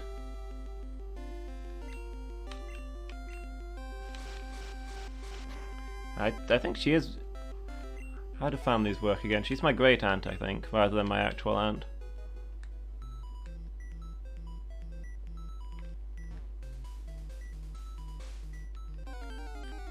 I've always just called her auntie.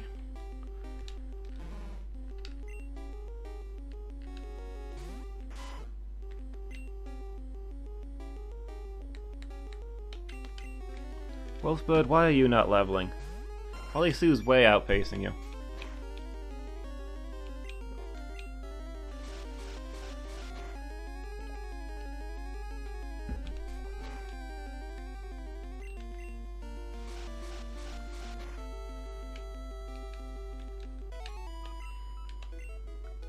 Yours are both great aunties? Well, aren't you lucky?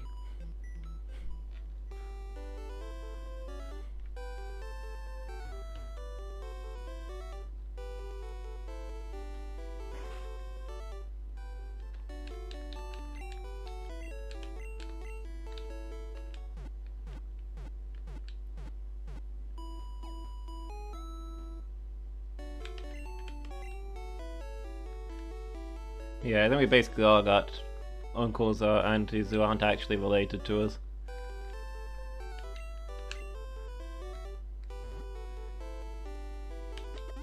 That term just kind of gets everywhere. I'm gonna go to the gym. We've not got the levels that I said we're gonna get, but it's like 9:30. These sessions can't be all grinding.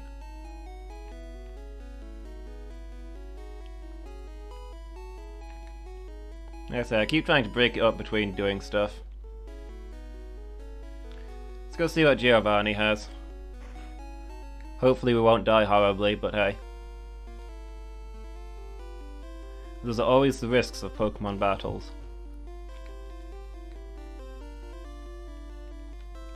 What I will do, yeah, apparently what I already did is put Polysue up front, so we don't have to switch out at the start.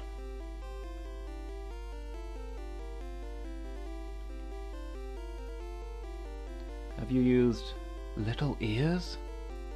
That was your other Aunt Dot? I don't think I know that one. I don't understand the context of that. See, the other one stuck well because I think we all had relatives that have said something similar at some time or another. I think I've heard all of my grandparents grumble about restaurants putting too much food on the plate.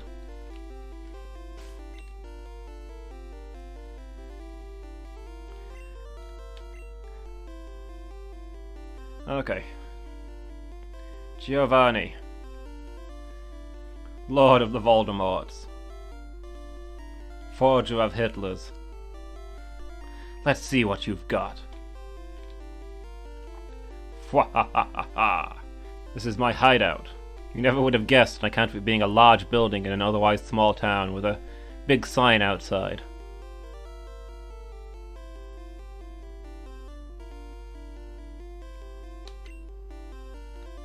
Plan to resurrect Team Rocket here, but I don't have any Phoenix Downs.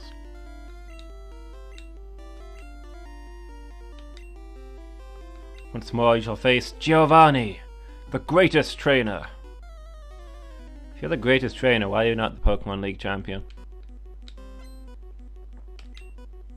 People also complain about mugs being too big in coffee shops. Yeah. If she wanted to tell someone something but felt kids shouldn't hear, she'd preface it with a loud whispered, "Little ears." Was that a sign for kids to cover their ears, or tell the person to lean in and listen? Okay, so his first Pokemon is 2 levels higher than us. That's probably a bad sign. But it is 4 times weak to Surf, so let's see what we got.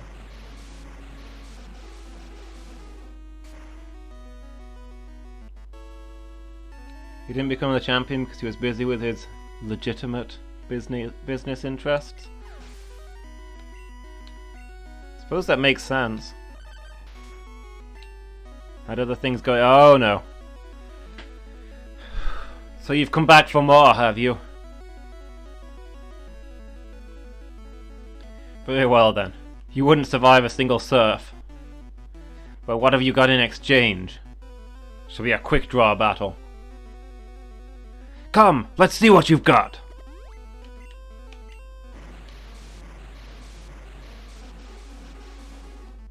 Giovanni, we were doing a thing and you ruined it. Giovanni, why? Giovanni, that could have been cool. Okay, Nidoqueen. This is a little bit spooky, actually. Surf should do a lot of damage to it. But Nidoqueen does have good special defense, so it might survive 1.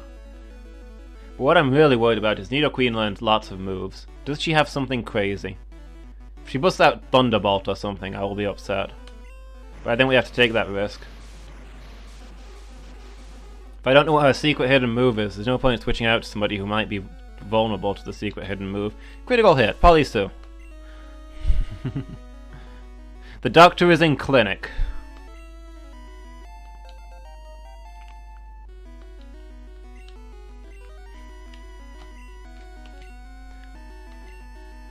The doctor is in clinic and she recommends a good old round of bed rest. Bed rest in peace.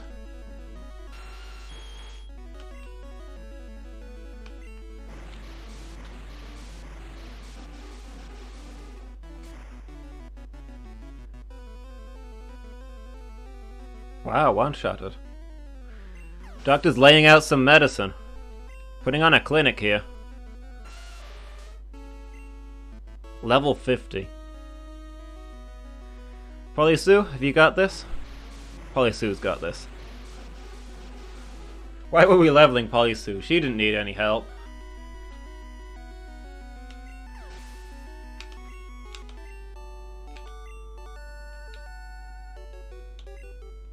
Polisu's our physician.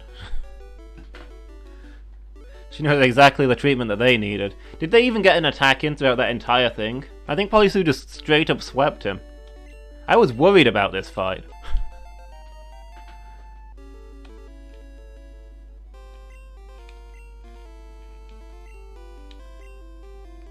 One of those was like 6 levels up, wow.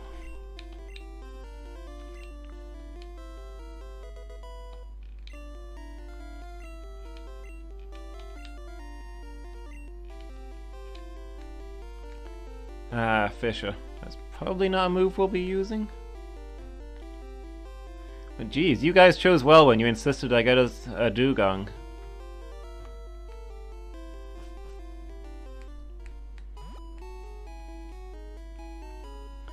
Polisu does work, I can't say otherwise. Newest member of our party, but already carrying her weight.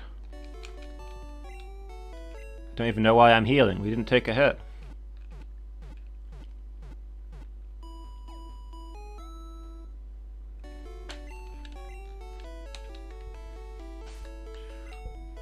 What have we got in our inventory?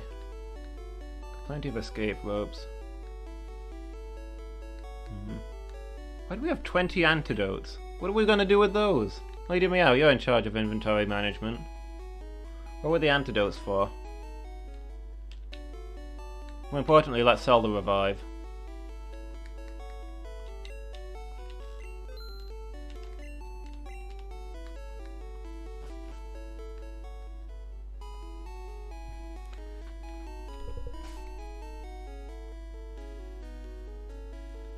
Well, that was a little too easy, so I feel bad if I go back to leveling now. Should we sort out the squad and go do Victory Road? Who do we want to take there?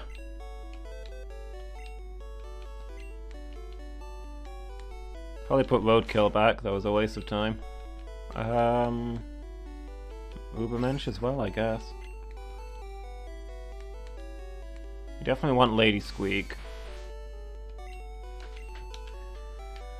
Who else rounds out our squad? Entropy or Cake Bake?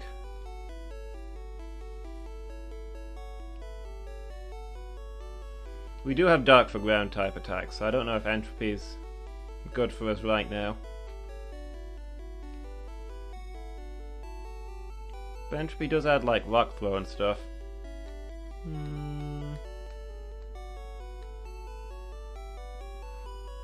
You weren't paying attention to my lemonade levels? But if you weren't paying attention, they could be disastrously low.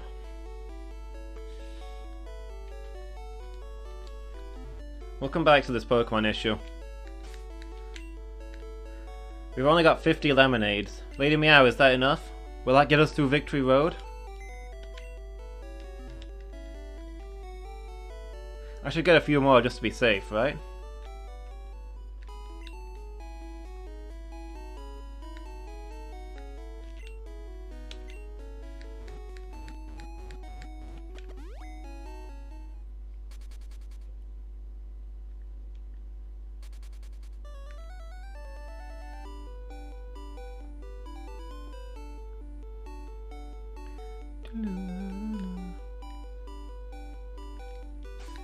Do we have repels? We probably don't have any repels, do we? Maybe we should get some repels for Victory Road. Eh, maybe not. We do need the levels.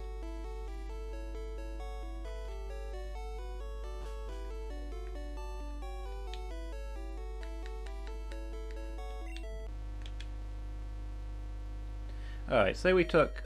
So between Cake Bake and Entropy, what would Cake Bake do? Like, grass and bugs can probably be done by Wolfbird. Ice types are all water types anyway, so they're not going to be much use. And steel types don't exist yet.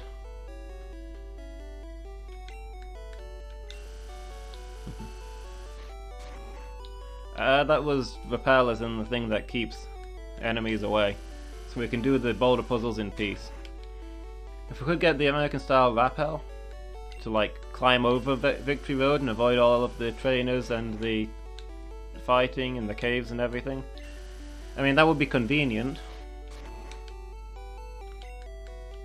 I'd probably do it anyway for the levels, to be honest, but...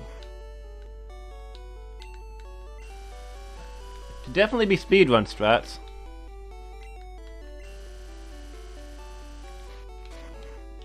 I think that's 6.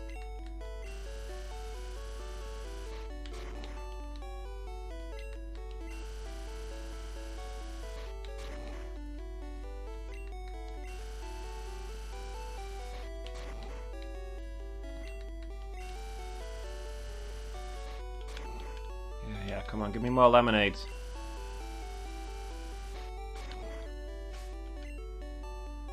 That's 62, that's way too many. Lady Meow, what are you doing?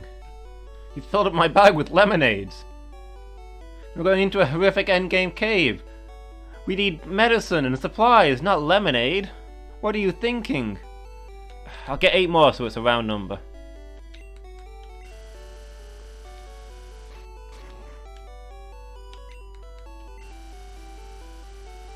CS2.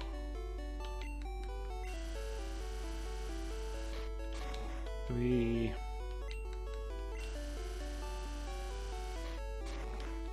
4.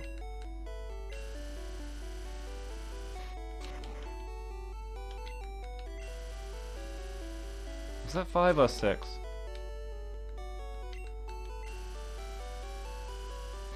7.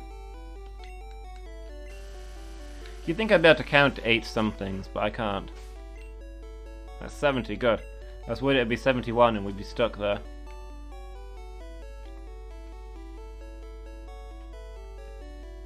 Okay, so we've got ourselves 50 lemonades, we've got 10 emergency lemonades, and we've got 10 more lemonades because Lady Owl messed up and ordered wrong.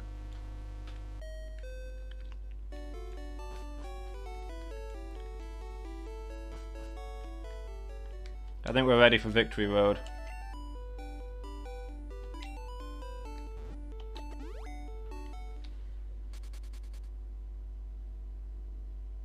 Are we thinking entropy then? Entropy over cake bake?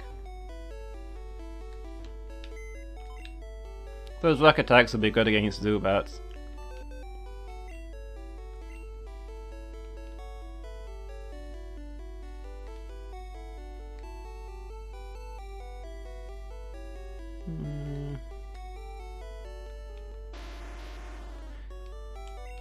Entropy's done as well so far.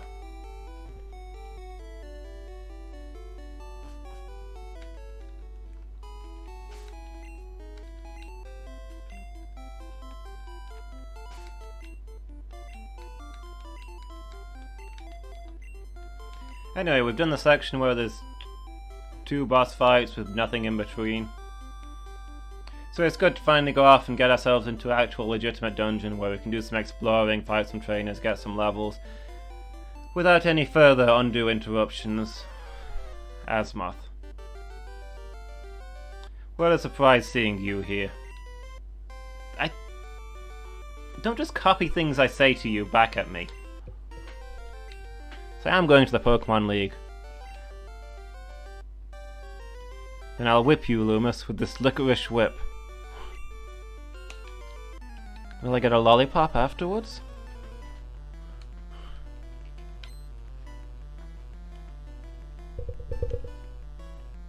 He's got one too. He's got one of the cool badges. He's got the badge that means he's cool. Why is he so much cooler than I am? I don't have a cool badge. This game is outrageous. Asmoth, you jerk.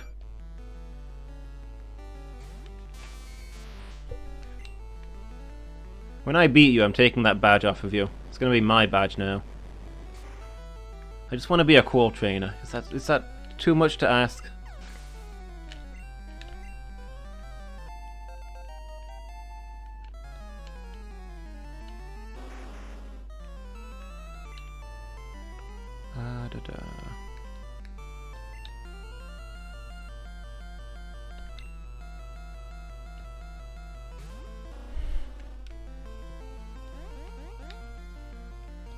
Does the Rhyhorn even have a tail?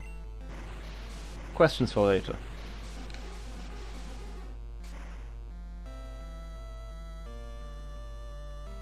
So this guy's also got Pokemon that are higher levels than my highest level.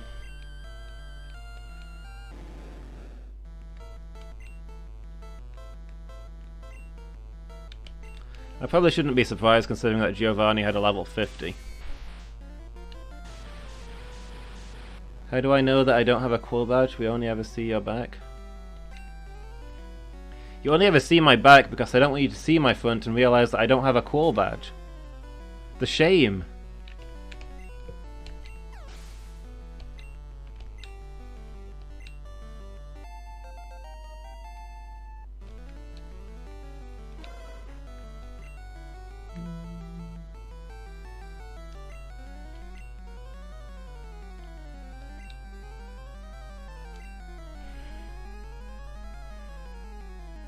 I want to send out Entropy because the rock resists mostly everything this thing could do, and an earthquake should kill it, and that'll be tons of XP.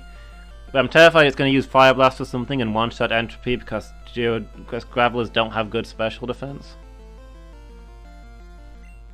I mean, it's 7 levels.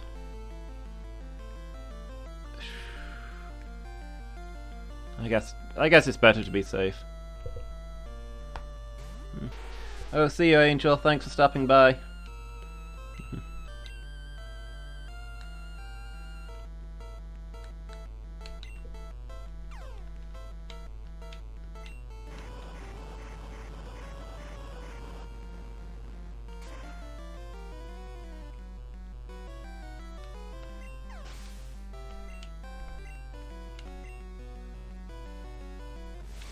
Alakazam! Whoop, got ourselves another level 50. This might actually be bad. Is Alakazam's his best Pokemon, and that's at level 50? There's a strong Pokemon to be throwing around. Oh, we definitely want Duck out, because Duck's part poison. I think it's got to be Snovellan.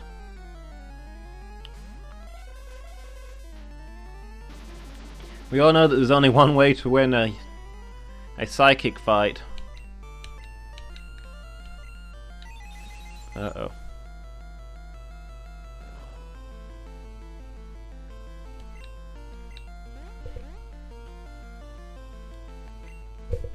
Snovellan, why are you acting so confused? Don't tell me you've forgotten the way to win a psychic fight.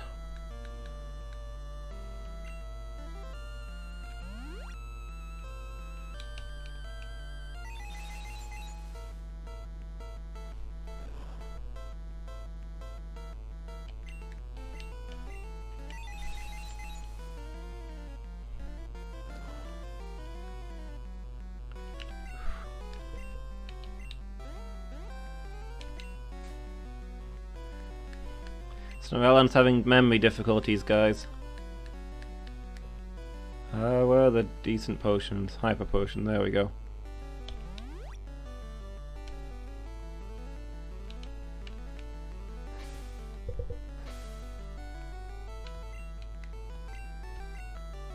Oops, it's gained armor, that's not good.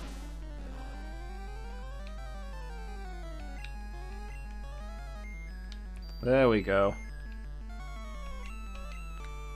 Okay, we're gonna do a flash for good luck.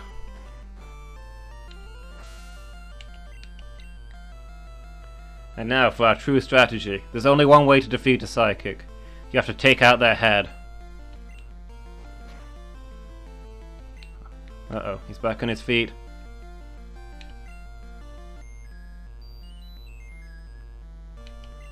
Alright, Snovellan. Get in there and just headbutt him in the face until he stops moving.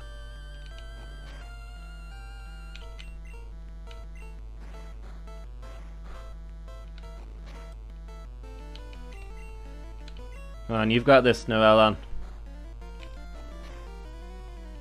One more headbutt. Finish him off. Make your forehead, have your forehead make contact with the floor. There we go. That's the last we'll see of him. Level 53, are you serious? Guys, I think we might be underleveled.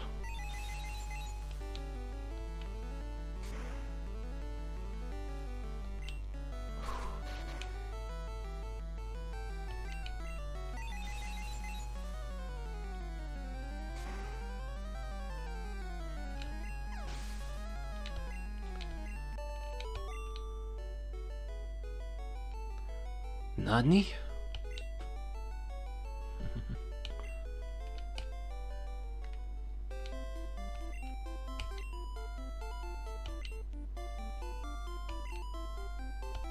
I need more practice, huh? You might actually be right.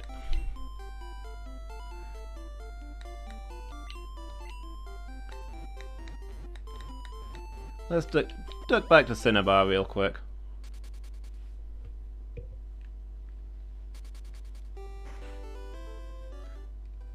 We're probably gonna have to do this hit and run style.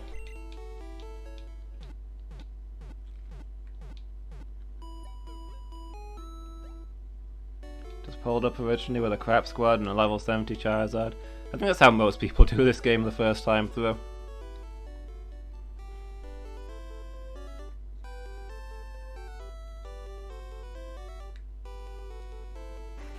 And I definitely did that with a Blastoise.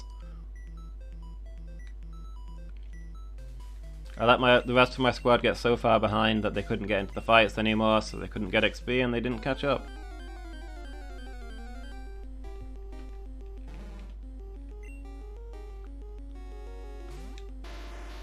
Those are the kid strats.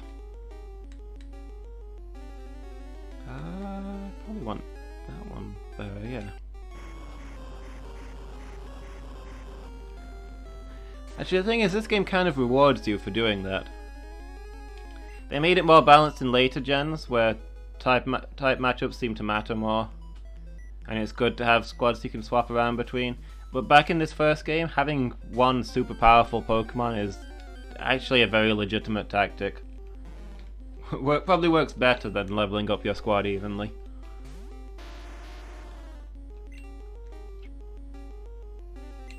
I mean, if you watch like the speedrunners do it, they only ever use one Pokemon for battles. They catch like utility Pokemon. They usually catch like an Abra, so they've got teleport to get them around quicker. That sort of thing, but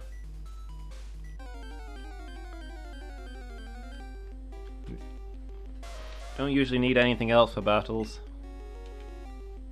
Just send out their starter, and if it's got a bad matchup, or if it's ridiculously underleveled, which it will be because it's a speed run, then you dump X specials on it and boost its stats. Because X specials are crazy overpowered. Or X anything. X speeds and X specials, I think, are the two.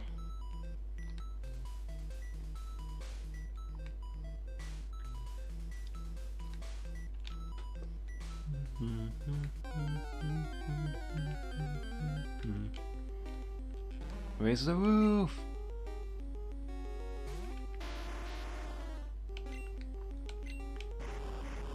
Yeah, so we're definitely underleveled, so we're gonna do like hit and run on Victory Road, I guess.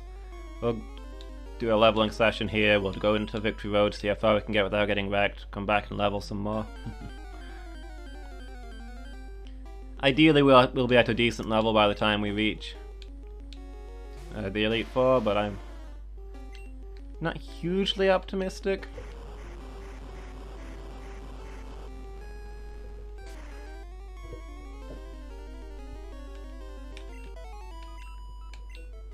We might do Victory Road by the end of today, which means we can probably do the Elite Four next week. Certainly the week after, if not next week. I'm a little scared that if I do Victory Road tonight, next week is going to be just nothing but grinding. Trying to get everybody up to level 60.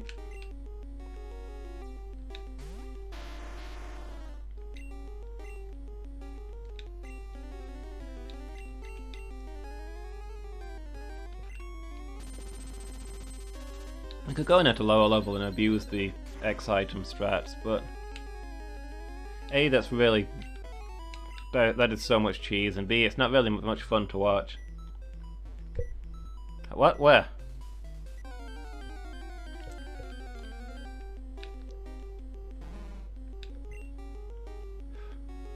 Guys, don't scare me like that. Thought it was behind me.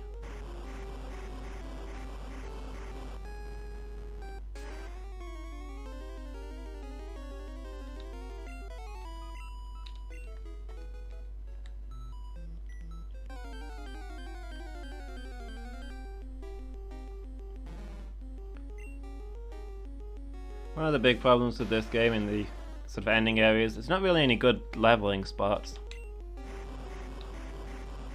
Like, Victory Road isn't as great as you'd think. The Pokemon there are kind of awkward to train off of, so this is like the best you get. And these like level 30s to level 40s. Training for the Elite Four here, kind of slow.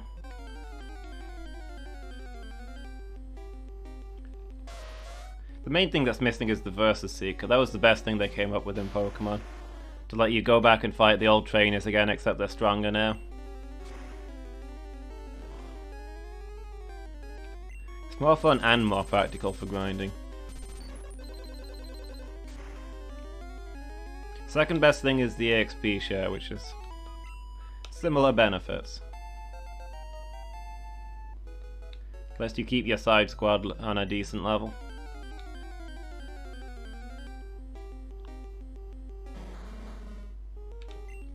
Wheezing!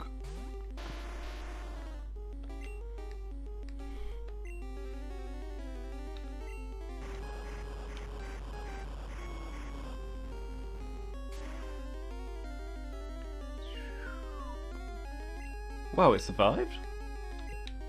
I wasn't expecting that. Get in there and punch it.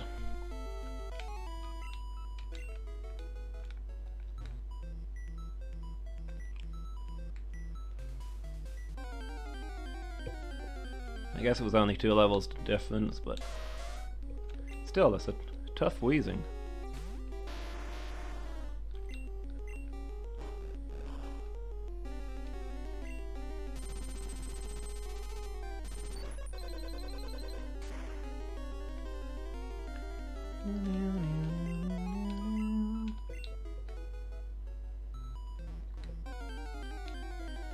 The head at the back's all like, "Hey guys!"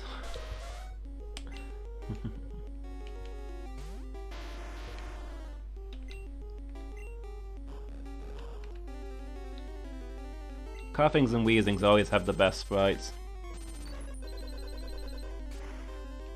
They're just a really fun Pokemon. I like those a lot.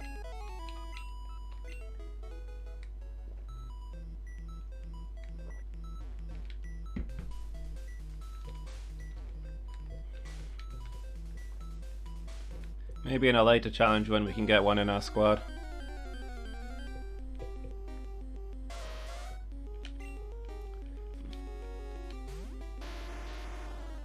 But for this one, the two Nido lines were way too good to pass up. I mean, look at all the work that Doc's done.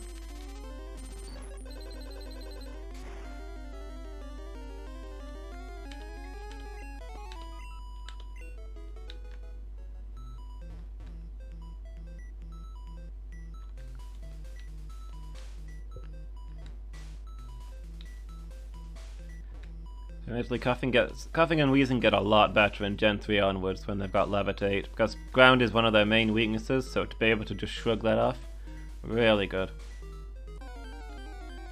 Plus you get more TMs in later games, and Coughing can learn loads and loads of moves. It doesn't have a good move list in this one, because there's not... Like, no Pokemon in this game has a decent move list, they hardly ever learn anything. And TMs are kind of restricted. They loosened up on that a lot in later games. So yeah, you can slap some crazy stuff on your Coughing. I think they learned Flamethrower and Thunderbolt. And like Shadow Ball, the ghost move. 3 of those plus like Sludge Bomb. It's a pretty broad moveset. You can send that into most things.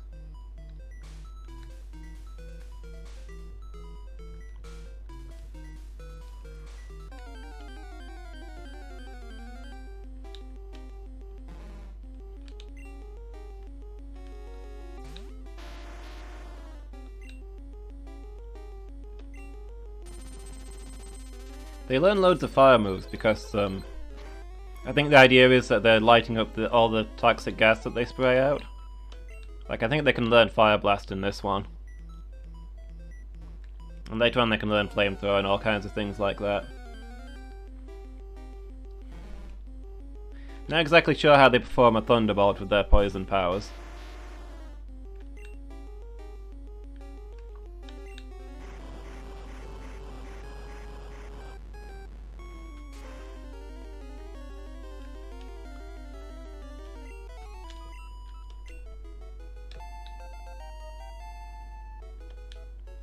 But yeah, Coughings and Wheezings are one of those really versatile Pokemon.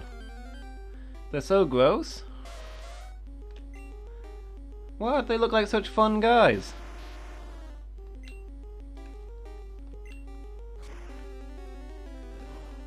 Always floating around with those goofy expressions. I don't see what you've got to complain about. Static that builds up in the gas cloud? It could be that. Where do most of these Pokemon get their electric powers from?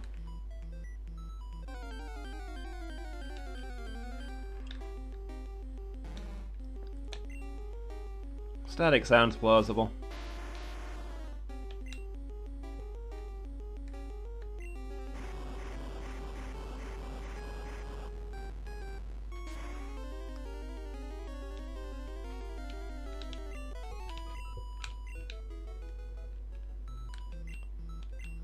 Let's see, who's our next lowest?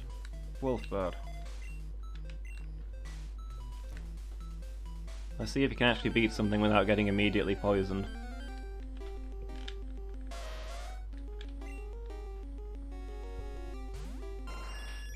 A wild Ponyta.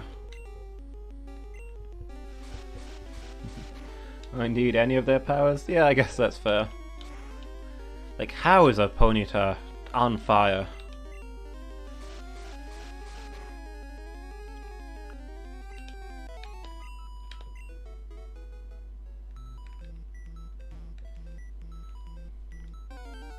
I mean, Rapidash, it makes sense. They're unicorns. They're majestic enough that they could always be lit up in glimmering flames. But ponies? They don't even have horns.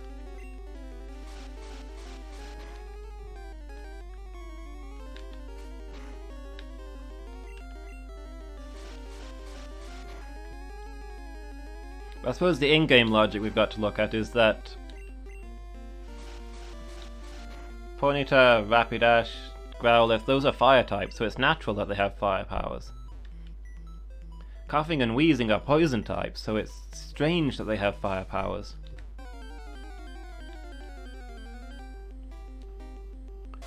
It's like mammals being able to fly. It happens, but it's odd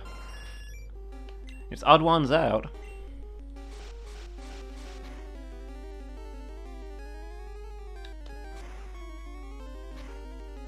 Coughings are the bats of the Pokemon world.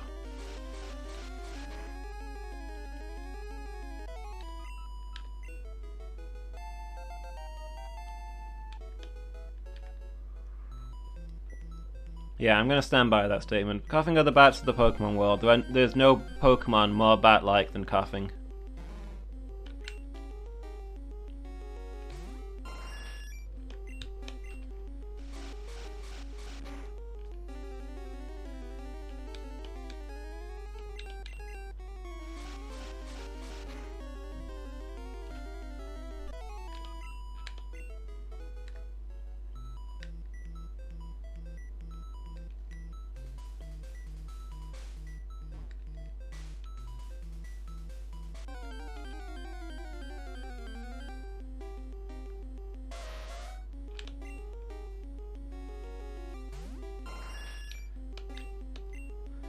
Wolfbur's doing a lot better now. He's not getting switched into and maimed each time.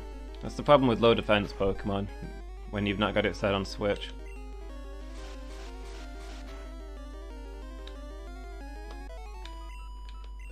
If you don't get that free swap, then they tend to take a bit of a pounding.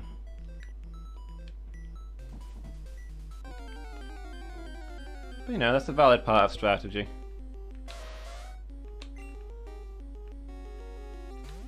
As a kid, you're like, why would anybody ever play on set?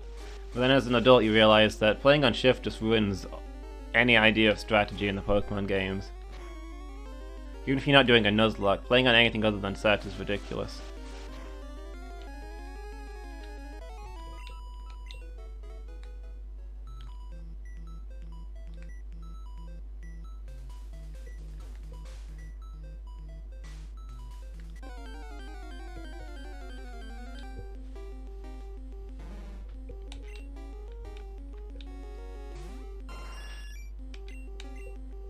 Like, if you're playing on shift, then you've always got the perfect Pokemon out for every situation. You don't really have to worry about type matchups or anything, because you can just change the Pokemon that you need at the start of the battle.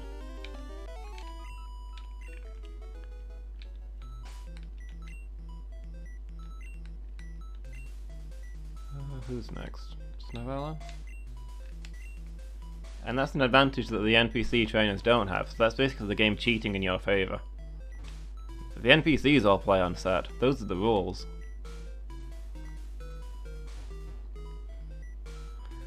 I'm such an elitist. I'm an elitist because I play on elite mode difficulty. I don't see how that follows.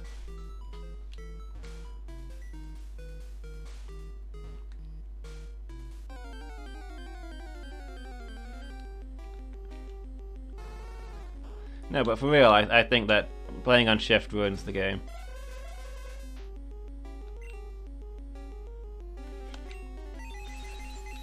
If I was being elitist, I'd be yelling at people for not playing Nuzlockes more. Which I do because Nuzlockes are just so fun, and they changed this from a kid's game into an adult's game. I'm so much of an elitist that there must be 3 more of me lurking around somewhere.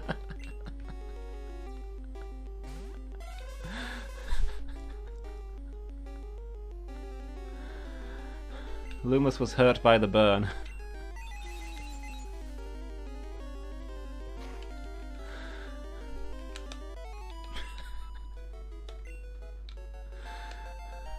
You win this round. There's no coming back from that one. I am the elitist 4.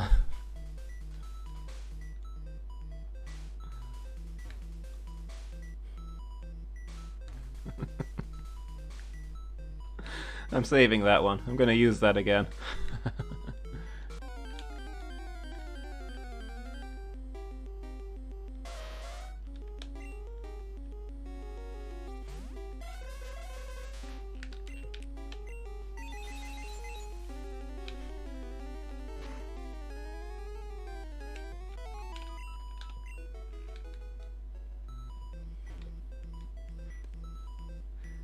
For real though, I genuinely think Pokemon you like the elitist 4. Well, good, because I'm sticking with that.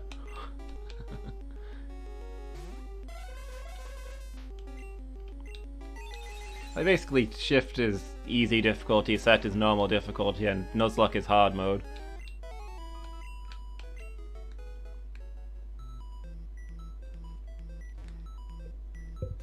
You don't play on easy mode unless you have to, right? I like the games where you have to start out on normal mode, and then it gives you easy mode if you die enough. You know, the mockery, the disrespect.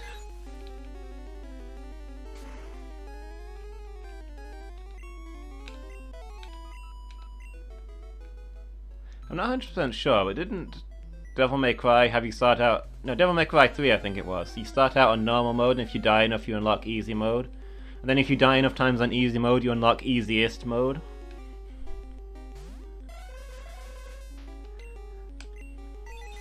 The game makers are obviously just giggling to themselves when they did that. This is gonna enrage them. Let's make them unlock easiest mode.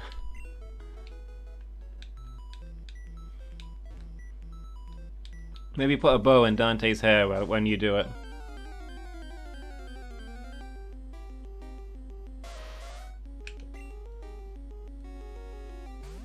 They actually did that in I Wanna Be the Guy, didn't they? If you play it on the easiest difficulty, then your character has a bow in the hair. And the only difference between easy and normal is that there's twice as many save points, but all of the extra save points are labelled wuss instead of save. You get a bunch of save points and a bunch of wuss points.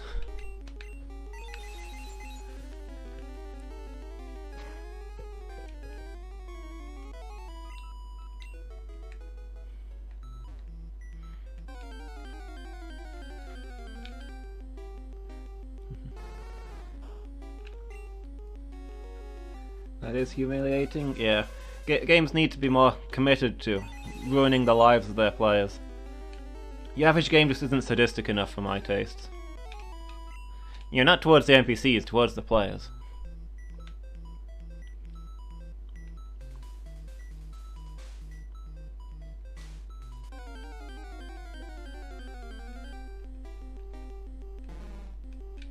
Where's the roof? Those eyes, though. Guys, do you think Grimer's taken something? It's not a Vulpix, that's a Grimer.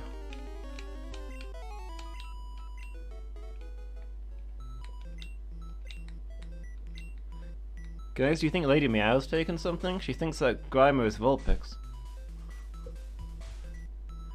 Look, the Vulpix warning is very important, okay? Because I was cursed by a Vulpix once. I need you to not abuse that alarm.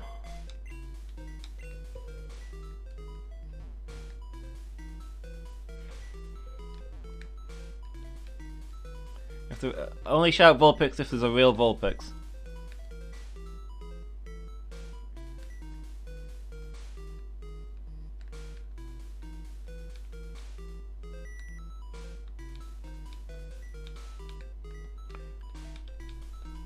Like, if any of you guys start shouting, he's behind you, I better look behind me and see a Vulpix.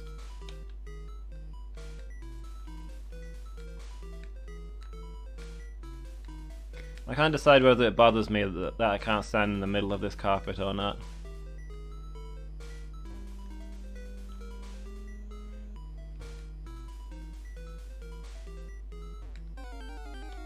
Like, I can't stride dramatically down the middle.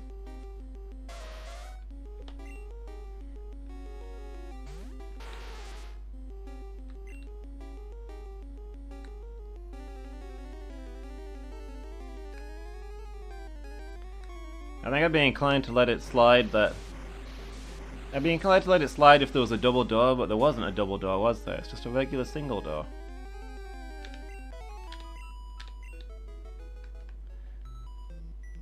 I mean, it's like 6 tiles wide over on the outside, but on the inside, but out here it's just a normal door. I should be able to walk dramatically down the middle of the carpet, come on.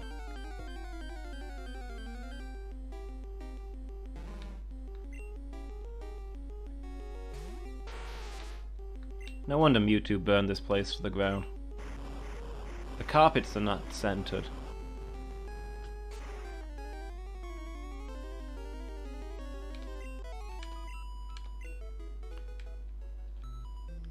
Like, it takes a very special environment to make a carpet work with an even number of squares. I'm afraid this just isn't it.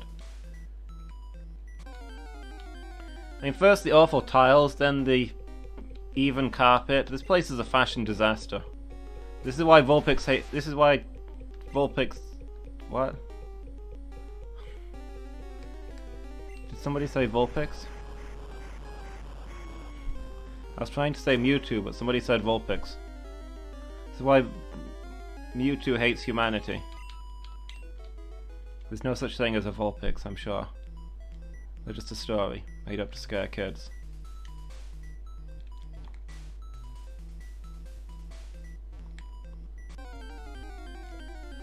This way there's a space at your side for your Pokemon.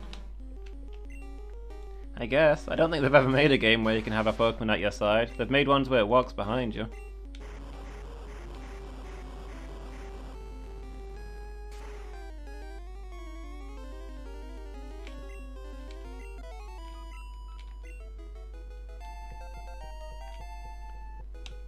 Do-do-do-do.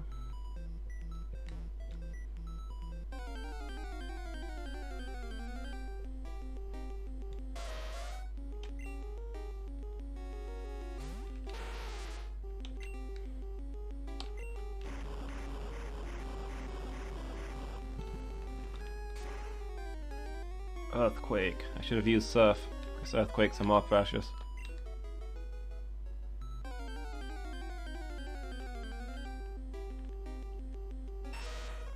But I'll grant you that the somebody walking at your side thing is valid.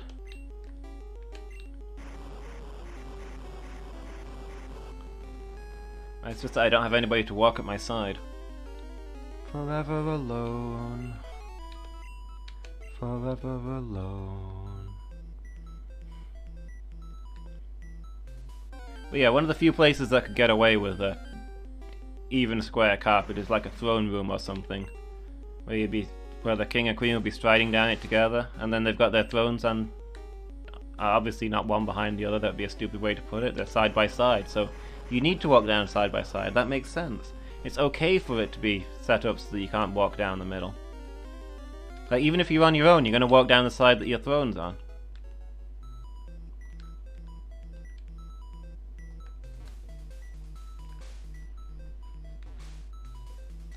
Are there other environments that could get away with that sort of carpet? I mean, none are coming to mind.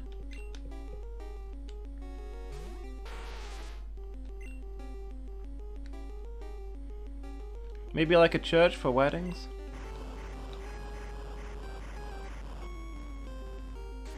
But you see, a church would have a double door, right? So the doors would match up with the carpet, and that would be okay. Because you'd be expecting a group of people to walk down anyway as they make their way to the pews. So yeah, I think that would justify a double carpet.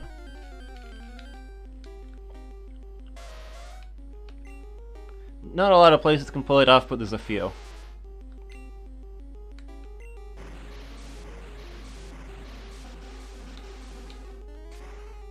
You're back? When did you leave? You put a message in chat like a minute ago. Welcome back, Lady Meow. It's nice to see you again. It's been so long.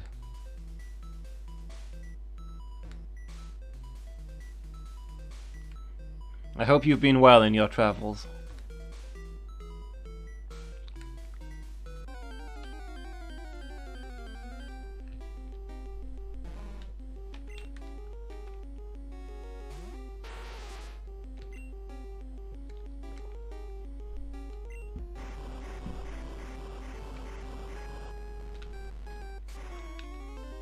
You had a network error? Okay, fair enough. Twitch is still being a problem, huh?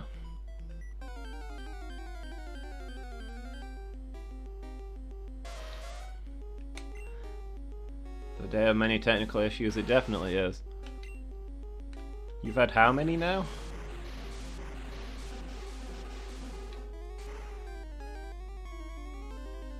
Maybe they're all the same technical issue. Do you get your internet through your TV?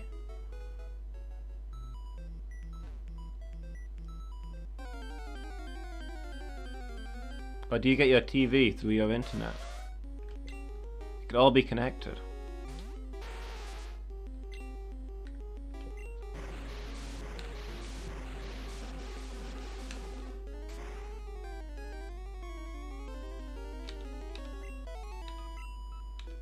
Okay, it wasn't Twitch because other things weren't working. Fair enough. You win this round, Twitch.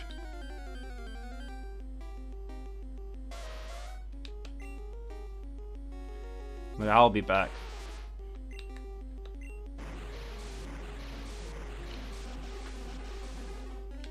Someday I will expose Twitch as the source of all my problems, and it'll be shut down, and then I'll lose my stream and everything will be terrible. And my whole life will fall apart. Someday. Live the dream.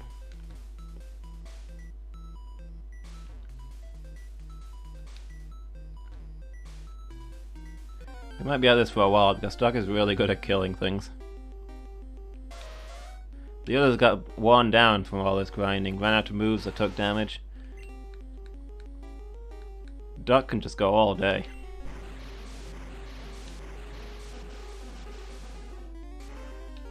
Like, the plan was to do this lap of training and then go back to the Victory Road. That's the word. Well, if we're not done with the training by like past, I'll just go. I don't want to end this episode with just half an hour of training. Feel like we've done enough of that today. And I'll be hounded by dispossessed streamers. Dude, that'd be great. I could get autographs from all my favourite streamers. And they'd be worth more because those streamers wouldn't be streaming anymore. They'd be like memorial autographs.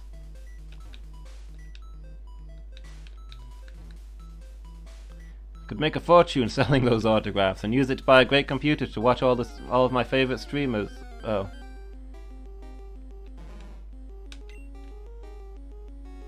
At least it'd be YouTube, right? Ha ha ha ha ha. Nobody has ever used YouTube streaming. Nobody ever will. And that's for the best. Okay, see you in a bit, Lady Meow. Enjoy your journey.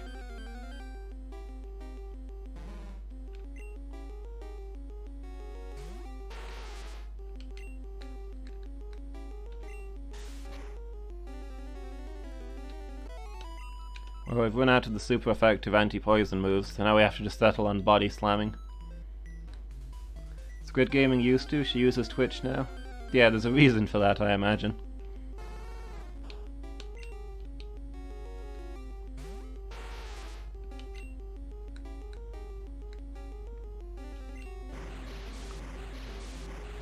YouTube is not the best at any department where there's actual competition.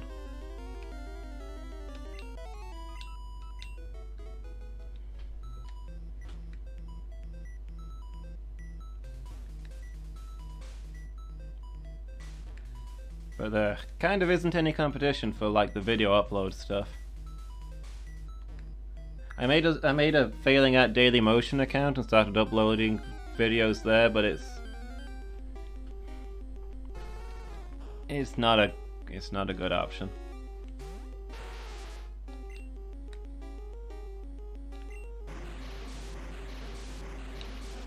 Welcome back, Lady Meow. I hope you enjoyed your journey.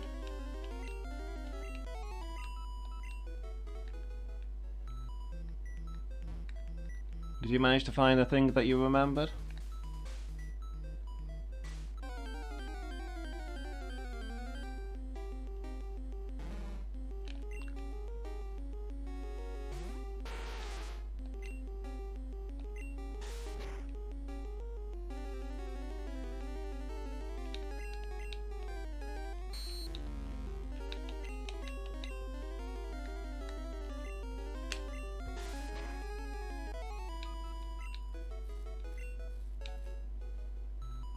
Didn't Dailymotion used to house all sorts of dodgy things? Did they clean it up? I think they... Yeah, they kind of cleaned it up. They got rid of most of the worst stuff. But it's still a lot more likes than YouTube, I think. I wasn't keen on using them. I was browsing around for other YouTube-like products. And there's not a lot of them out there.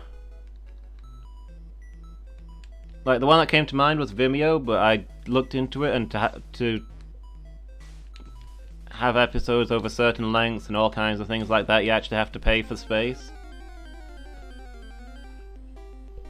And it just generally... The service they provide would generally be terrible for my channel. And that's the case for most of them. Most of them you have to pay to have your episodes up. It just wouldn't work. So yeah, there's not really any Dailymotion is terrible, but it's the only alternative to YouTube.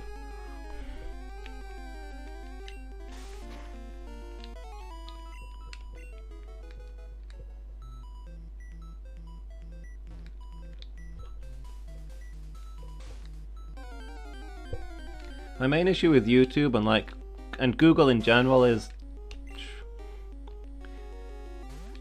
like, let's say they roll out an update that you don't like and you want to give them feedback, or you've got a technical issue that you need help with, or you want to make a suggestion, or anything like that. Try and find a contact address for them. I challenge you. Find a contact address for anybody at any Google project. YouTube, anywhere. Somewhere you can write to about your YouTube problems, or offer suggestions, or offer feedback on how the new update ruins it, or some simple thing that could make the thing better. There isn't one.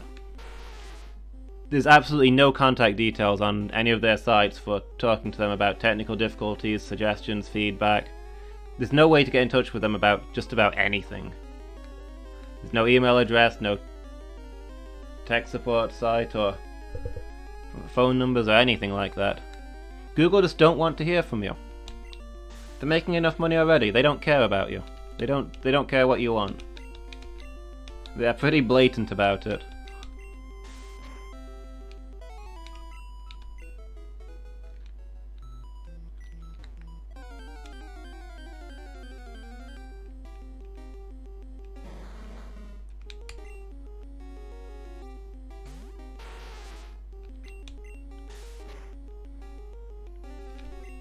There's a physical address. Yeah, that's the thing. There's no...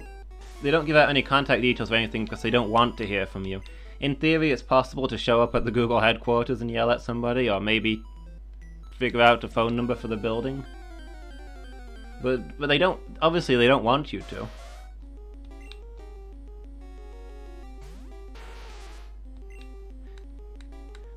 They try their best to avoid hearing from the people who use their product. I mean, heck, you see videos all over YouTube where they're like, here is a problem with YouTube that needs to be fixed, please upvote this so that they'll notice. Those things wouldn't exist if there was a way to speak to them.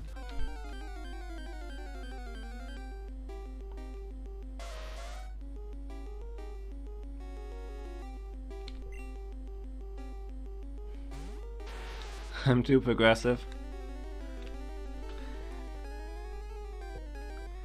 I'm sorry, I'm gonna take 5 minutes to get a drink of water. When we come back, we'll talk about Pokemon. We've done enough politics for today.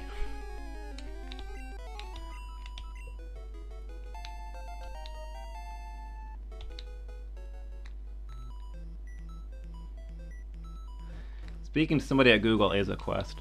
Like, Google used to be cool. They used to be the good guys. They used to care about stuff. Like, isn't their motto these days, don't be evil? That's the highest they're aspiring to. Not being an active threat to the world.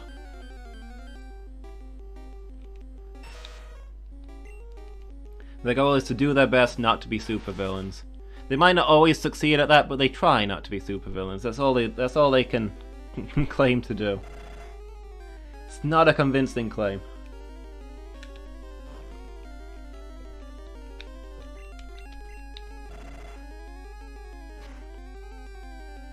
Just a bit frustrating.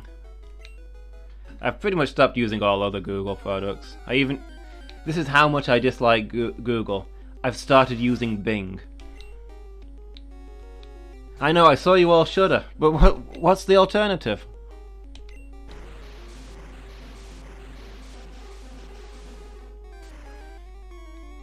But yeah, there is no alternative to YouTube, so I'm stuck with that.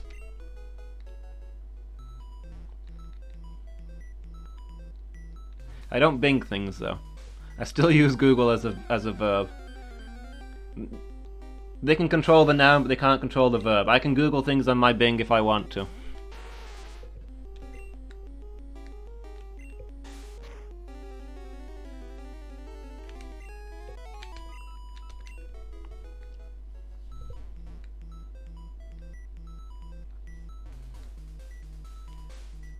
Oh, I missed that. I need to embrace these prehistoric methods of communication.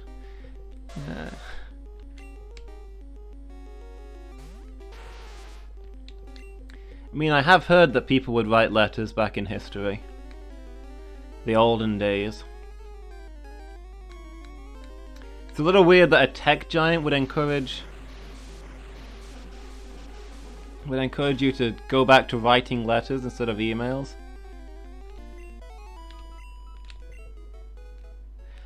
But as for faxing them, that's a little earlier than prehistoric. Look, I don't have a dinosaur lying around the house that I can send a fax from, okay?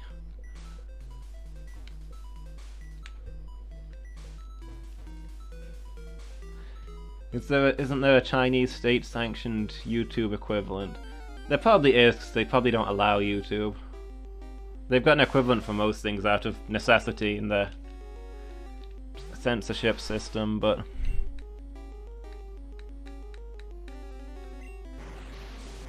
that is probably worse. I don't want to endorse Chinese state-sanctioned censorship propaganda machines.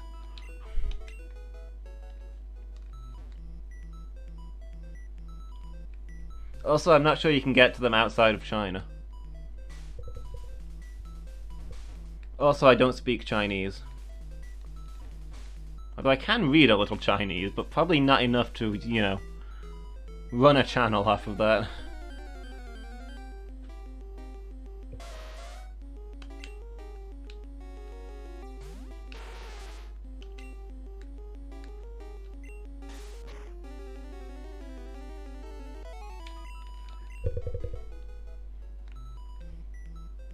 And every episode with the party knows best. Is Winnie the Pooh censored in China? I mean, it doesn't... I guess it doesn't surprise me.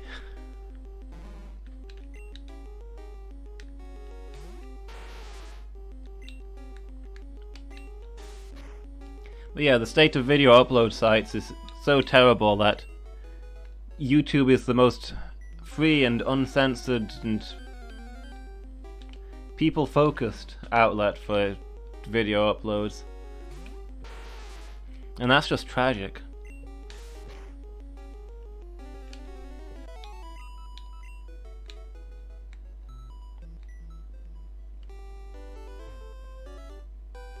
Why is Winnie the Pooh censored in China? Is he too communist? Not communist enough?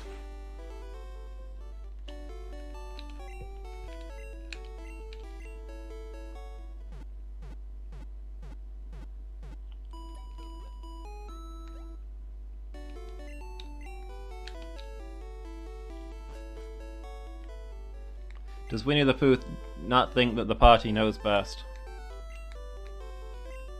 That sounds likely. That sounds classic Pooh Bear.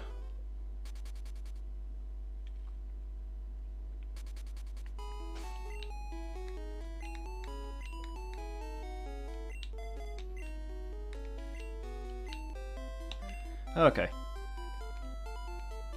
Let's go make a start on this. See where we can get to.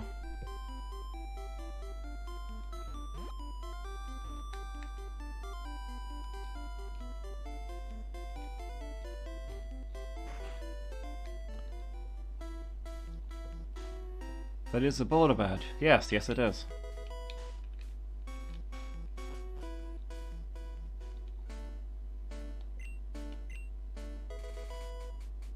Yes, that is the Cascade badge.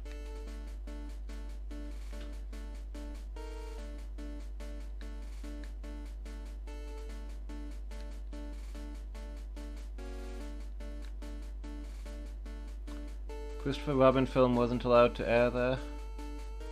Only show a limited number of Hollywood films, and they might be saving their Disney slots for something else, but it's also really likely that President... Oh yeah, of course, there's the Winnie the Pooh meme, isn't there, where they're making fun of the premiere.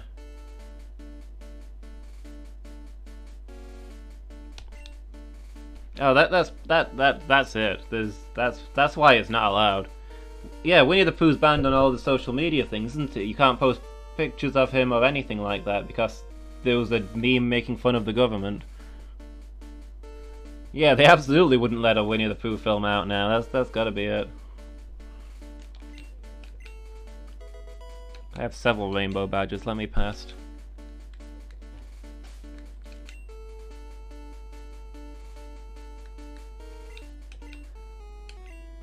Well, I'm not sure the party is all-knowing, Piglet. Oh, dear.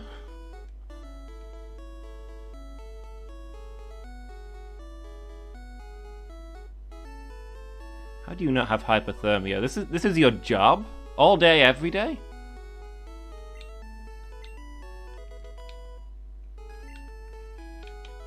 Do you do this in winter? Or did they get you like a little floating platform to go on?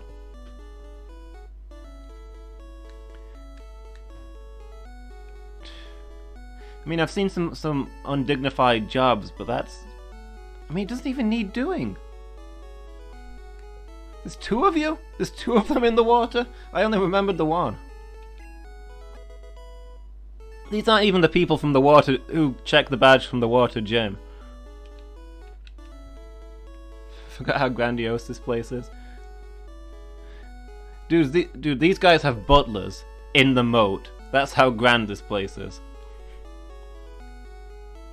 You can't even get in there if you don't have a boat or a Pokemon to ride on. Here we are, take a stroll through the grounds.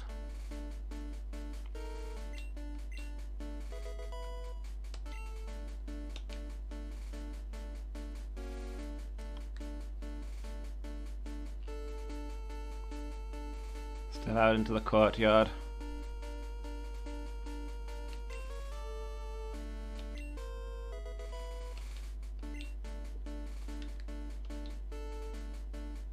Victory Road Gate, Pokémon League.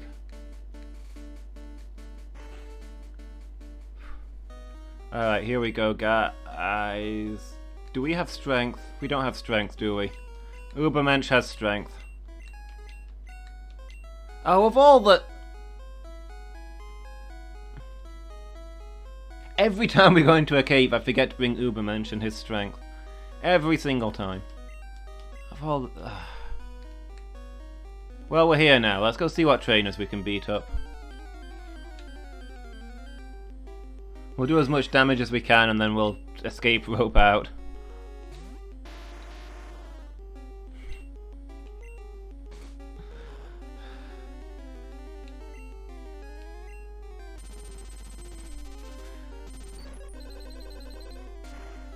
I see you all laughing at me over there. I didn't make the stream so you could laugh at me.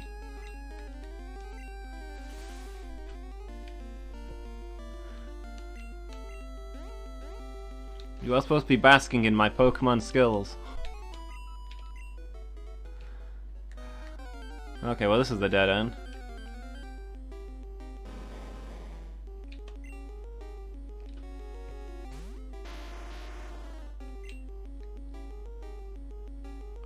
Is this thing gonna know Earthquake? Does that mean I need to level up Ubermensch? Technically not. Might know Earthquake. A few levels up. Okay, never mind. I mean, Ubermensch can use strength at any level and can be in the back of the party while using strength, but if we want to actually use Ubermensch in battle, then yeah, Ubermensch needs a lot of levels. I guess I know what I'm doing at the start of next episode. Let's see, force field, can I get past that?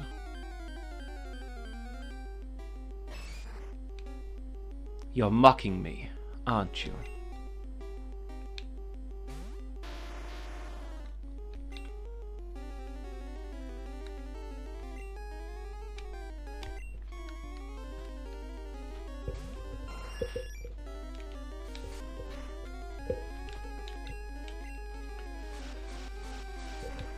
So yeah, ideally we need more levels on Ubermensch.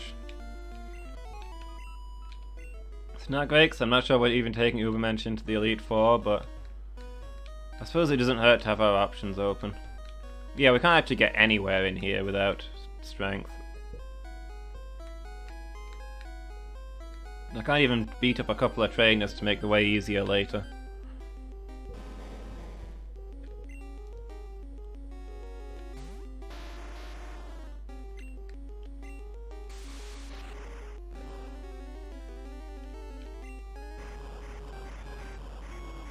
I guess I gotta go back, and then we gotta walk through all of the over-dramatic stuff again.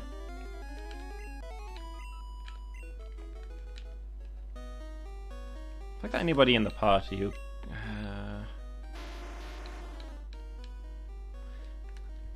What are the stats on Mega Punch versus Strength? I think Strength might actually be better than Mega Punch.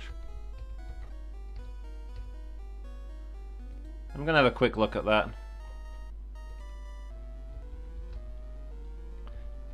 Maybe we can teach Strength to Entropy.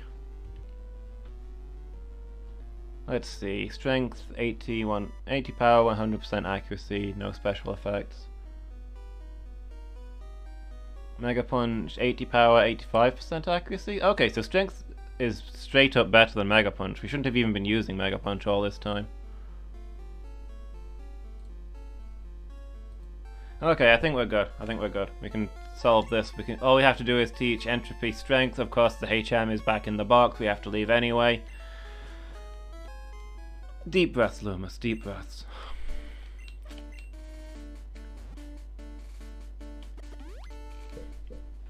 We still gotta fly all the way back and walk out again. But at least we don't have to level up Ubermensch before we can even go into the Victory Road.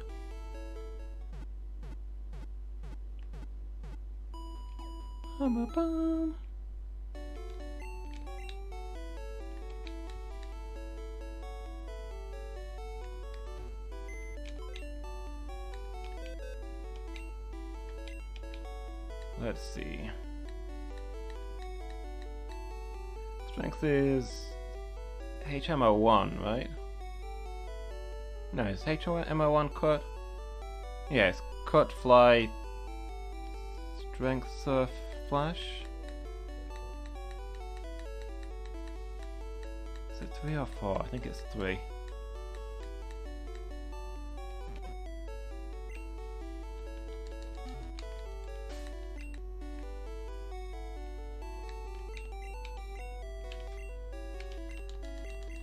That was surf, everything is terrible. Oops, see you in a minute, Noellen.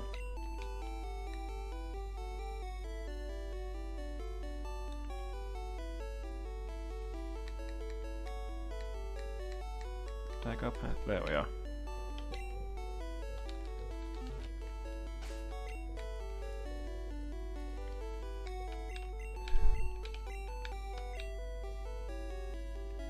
What else can learn it? Does Polisu have like body slam, or what moves does Polisu have? I should have a look at that.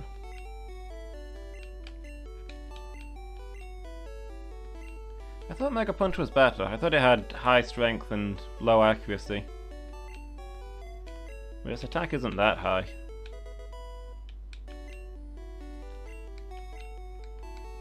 Polisu, what are you carrying all around? You have Headbutt. And Growl, for some reason?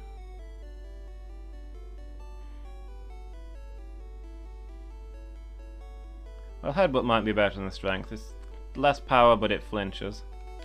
I absolutely need to get rid of Growl, but I don't think Strength is the move to do that. I'll make a mental note to look at Dugong's move list later. See if I can figure out something for Polysue to have.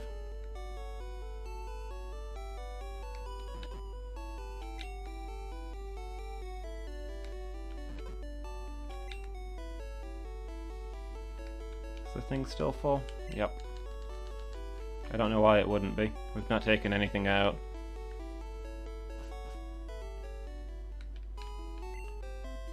Okay, back to Victory Road. Got like 15 minutes left. It's nowhere near enough time, but hey, we'll end the episode halfway through Victory Road, why not?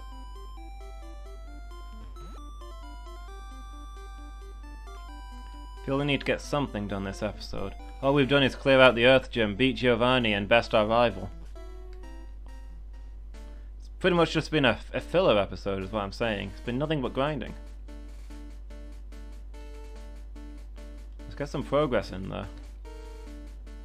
Where does the path go over here? It's not even, that's not the fastest way through. Who organized this? Who designed this? Who built this place? And why? Why do they make it like this? Like, spinny tiles and teleporters is one thing, but... this is a whole nother thing. I don't know, maybe this is a really old building. Like an actual historical castle from early Pokemon times that they used to defend against armies, and that's why there's moats and tons of walls and weird paths.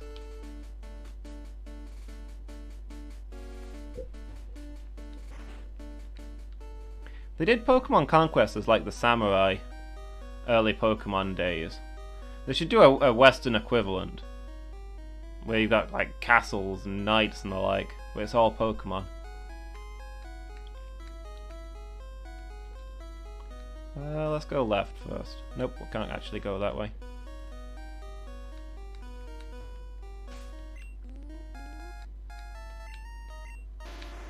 Entropy, show us your strength. Entropy can move boulders. I mean, I would expect so, since Entropy basically is a boulder. And we've seen Entropy move.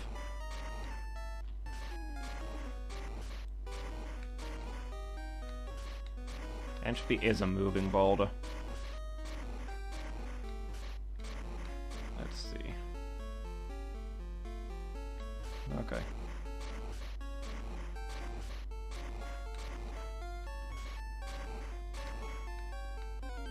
Oops.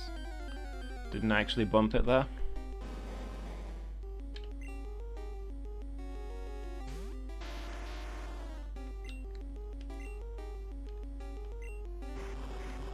I don't like that these are faster than me. I don't think they're gonna have an earth move. If they do have something, that could hurt.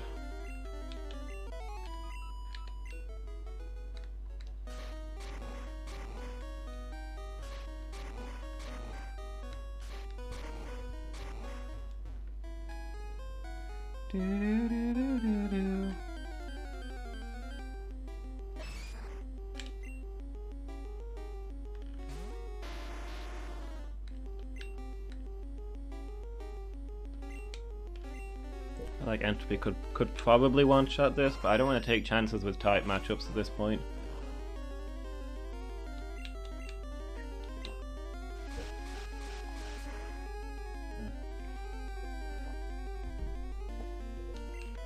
There goes the last of my water. Advantage of this ridiculous giant mug that I now have, aside from it being cool, is that it actually lasts me the whole stream. Hey Novellan, welcome back.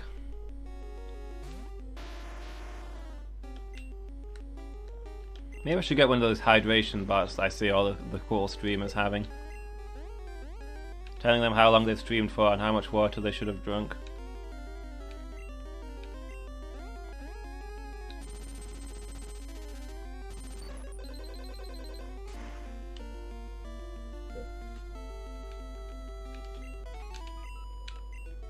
It could be a conversation piece. People will talk to the hydration bot in chat.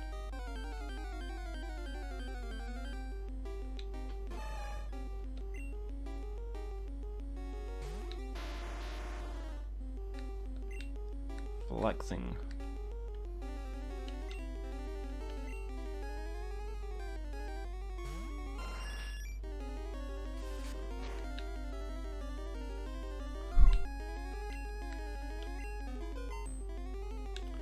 Yeah, cool, so is Nightbot.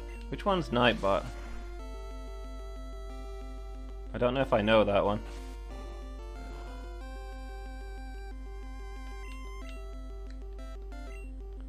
Beer hat with 2 of those large mugs on it. Would also work. Also, I'd feel like a pro wearing a beer hat that was filled with green tea. That's like the most British thing you could possibly do.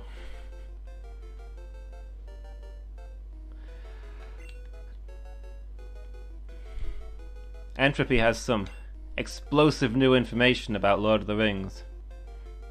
But first he'd like to just mention it. Just say a few quick words about the direction the government is going. Just wants to get something out there.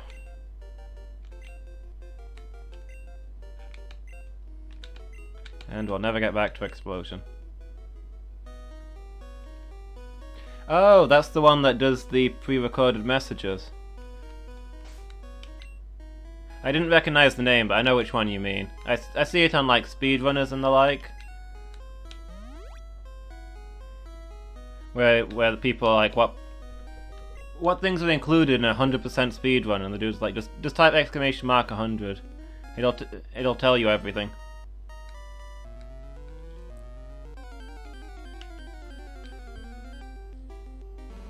Yeah, I should probably get one of those as well. Hey, Marowaks, they're not extinct.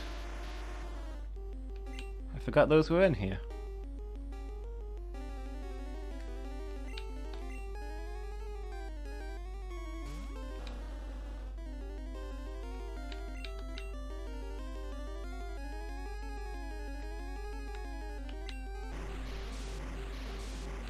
Yeah, I could get one of those and set it up to do things like exclamation mark type lock, and people can do that when they want to learn what rules I'm following. That would be kind of cool. Hey, our first trainer in here. What are you up to?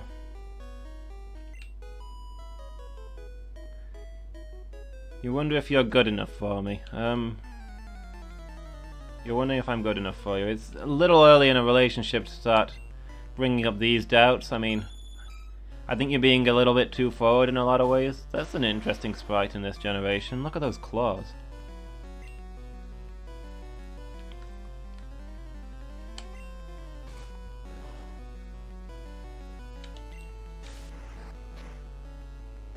YouTube for a link to my channel? Yeah, that makes sense.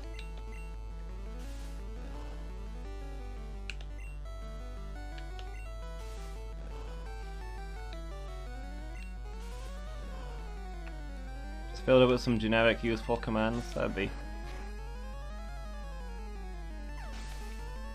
I have no idea how the bots work, that's kind of the problem, but yeah, that's something I should do.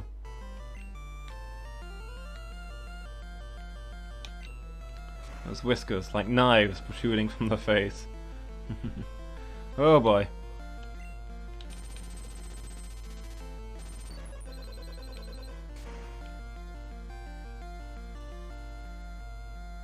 Oh, not great.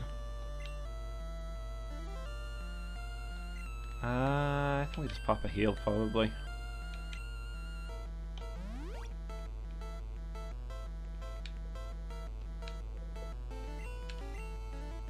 Okay.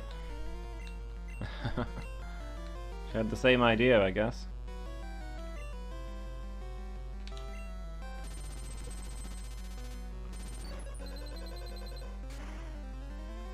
Yeah, I have no idea how the bots work, but I should probably look into getting some set up. Hydration bot seems sensible. And Nightbot seems useful. I will fill my chat with more bots than people, as it should be.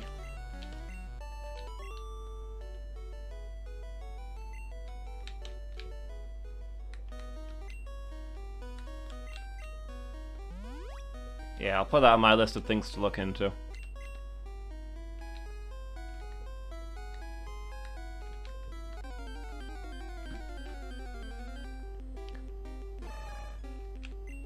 Like, I don't know how important the Nightbot would be at the moment when I can keep up with chat fairly well, you know. If somebody wants to know what a Typelocke is, I'm quite happy to tell them, but it doesn't hurt to get prepared in advance, right, for when chat's busier. People might just want to check in with what I'm doing that day. Start acting like a pro early.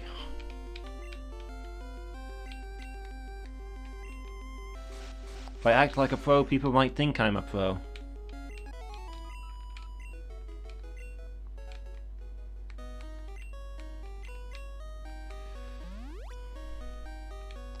Getting through this lemonade a little quickly.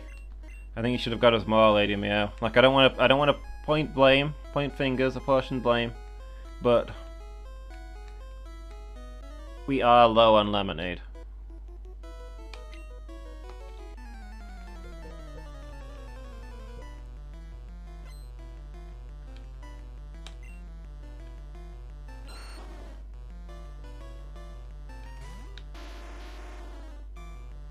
And we're gonna need some lemonade to wash down that licorice.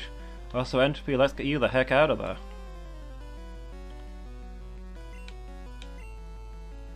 This cave is proving to be surprisingly good training for Wolfbird. Of course. Why wouldn't you?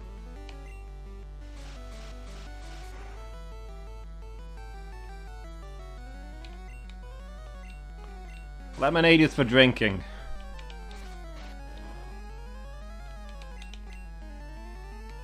If you want display lemonade, then you're gonna have to find some room in the budget for it.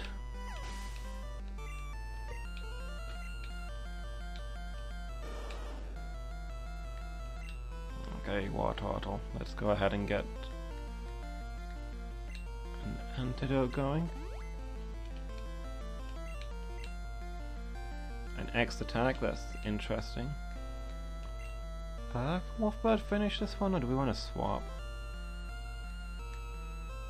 Maybe it's better to swap.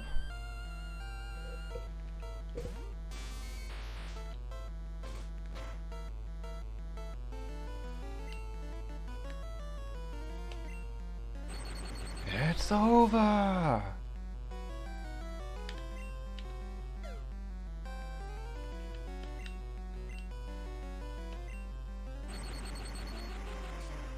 Just curled up into a ball waiting for the end. That's how I like my fights to go. Go Charmander now? Charmeleon?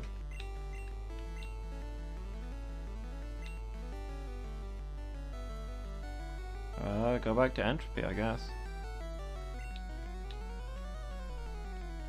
When I'm League Champ, I can have a Lemonade Shrine, or open a stall at the entrance to Victory Road. 10-year-old kid with his lemonade stand.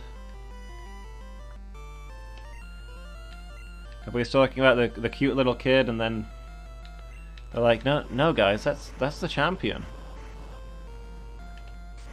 He defeated the Elite Four in single combat. He functionally rules this region.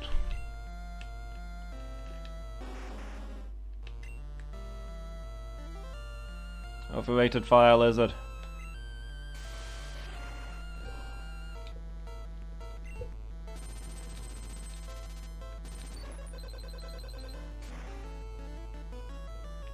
Why do you have two Chars and only one of the others?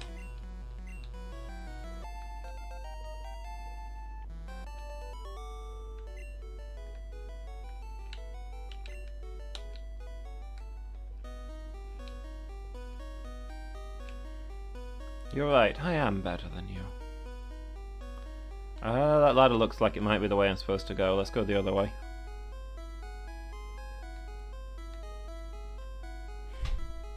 My face is an overrated fire lizard. Harsh, but fair.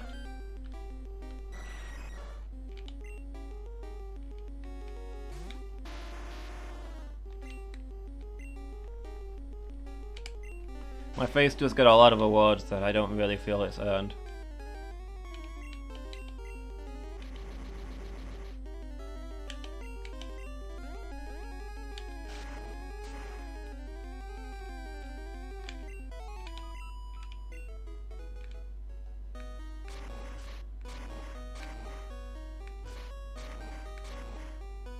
Guys, we have a choice to make. We can only get one item. One of these legendary objects will be key to our journey. We have to choose wisely. Left or up? Are we going left or up? We can only get one. Which item do we get? The top item or the left item?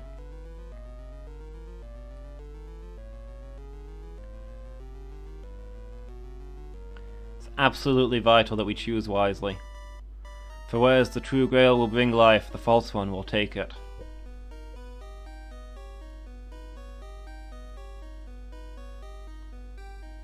One of these is a max stat that makes a Pokemon perfect, and then the other one is a level 100 electrode that only knows explosion, and it can somehow damage the entire party at once. If we choose badly, that's it. You both saying left? You both saying we're taking the left one? We're going left? There's a cow in the way?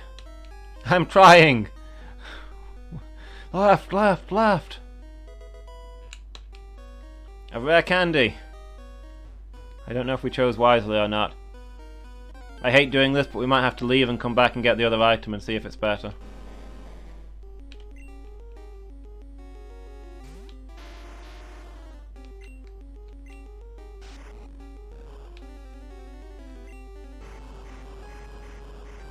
I feel like we have no choice.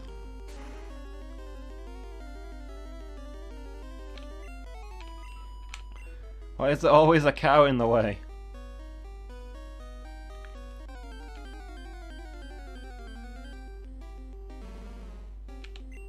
If we do a Pokemon Silver challenge, I hope we can get a Miltank.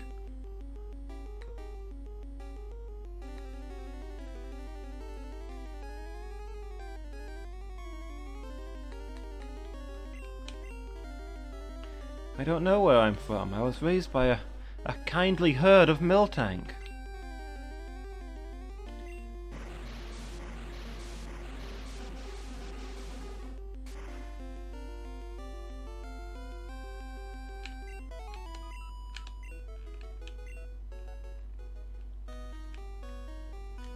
Alright.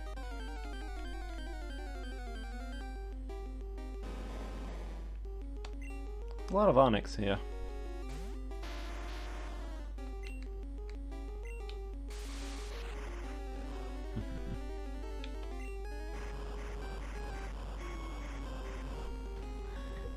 It is a good origin story.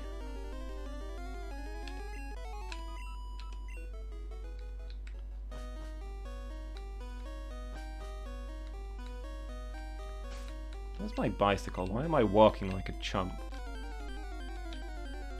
Now that it matters, it's not the walking that's the slow part, it's the encounters.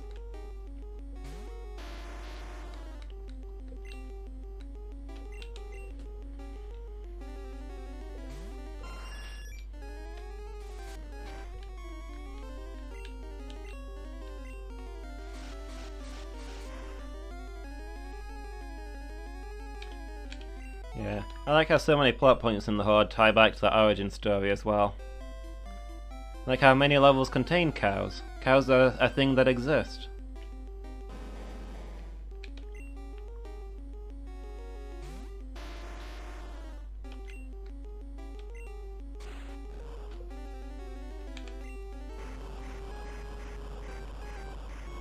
And he does have the picture of his cow mum in his inventory.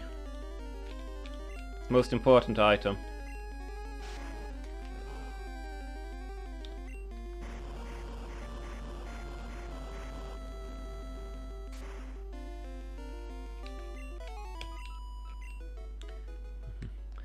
No, the cows. I told you that was a bad place to put the cows. Entropy, if you please.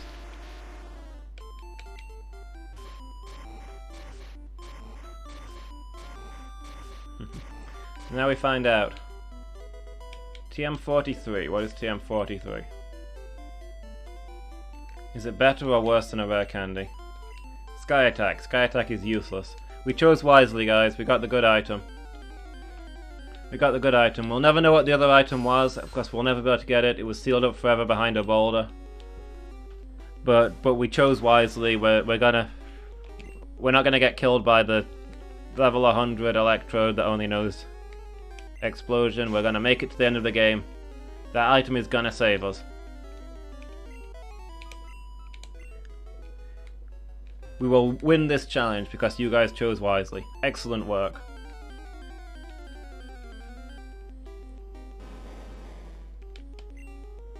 TM43 is actually a level 100 electrode. Level 100 electrode attack.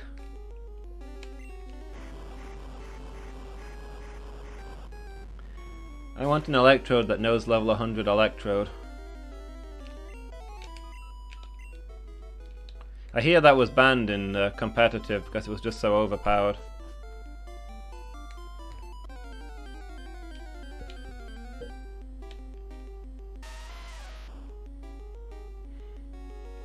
I like the little quiff that Geodude has. Stylish hair.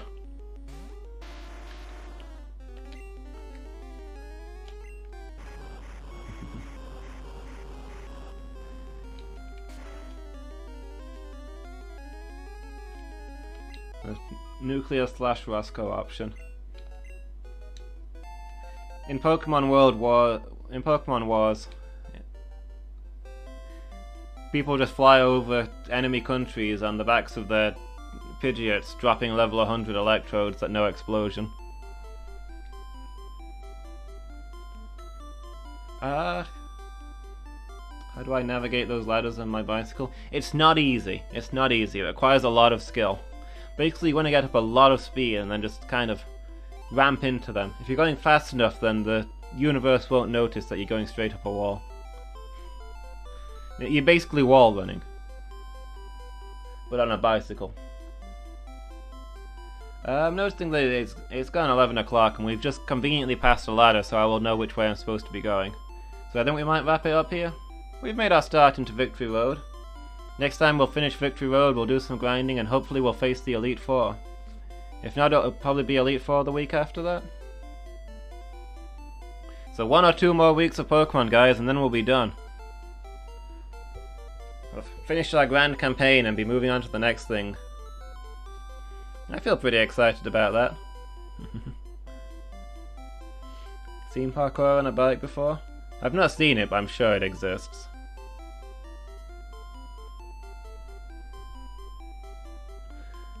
No? What are you screaming at, Lady Meow? More Pokemons? I will do more Pokemon games. I'll probably take a break after we finish this one to play something else, but then the game after that I play after that will probably be Pokemon again. There's so many Pokemon challenge runs I want to do. And people seem to like watching the Pokemon, so yeah, I'll absolutely come back to it. Like, if I could afford to do more stream nights, then I'd probably have a one night a week be Pokemon forever, but there are other games that I want to show you guys. Not sure which one I'm gonna do next. I've got a few ideas in mind. I might make a list of them and put it to a vote next time. All the Pokemons. Yeah, absolutely. Before we're done, we'll have done all the Pokemons, every possible challenge run. We'll get there eventually. Yeah, I hope you guys have enjoyed the stream. I'm sorry it's been a bit grindy, but hey, that's endgame in Gen 1. I've had fun nonetheless, it's been a good chat today. So yeah, Pokemon will be next week. Tomorrow will be... well, tomorrow's the casual night, but I think I'm doing Rampage nights again with Burzum. Because we didn't manage to finish that Endless Dungeon run. So unless he cancels on me, that's what we'll be doing tomorrow. Yeah, thanks for watching, guys. I really appreciate it. Hopefully I'll see you all next time. Bye.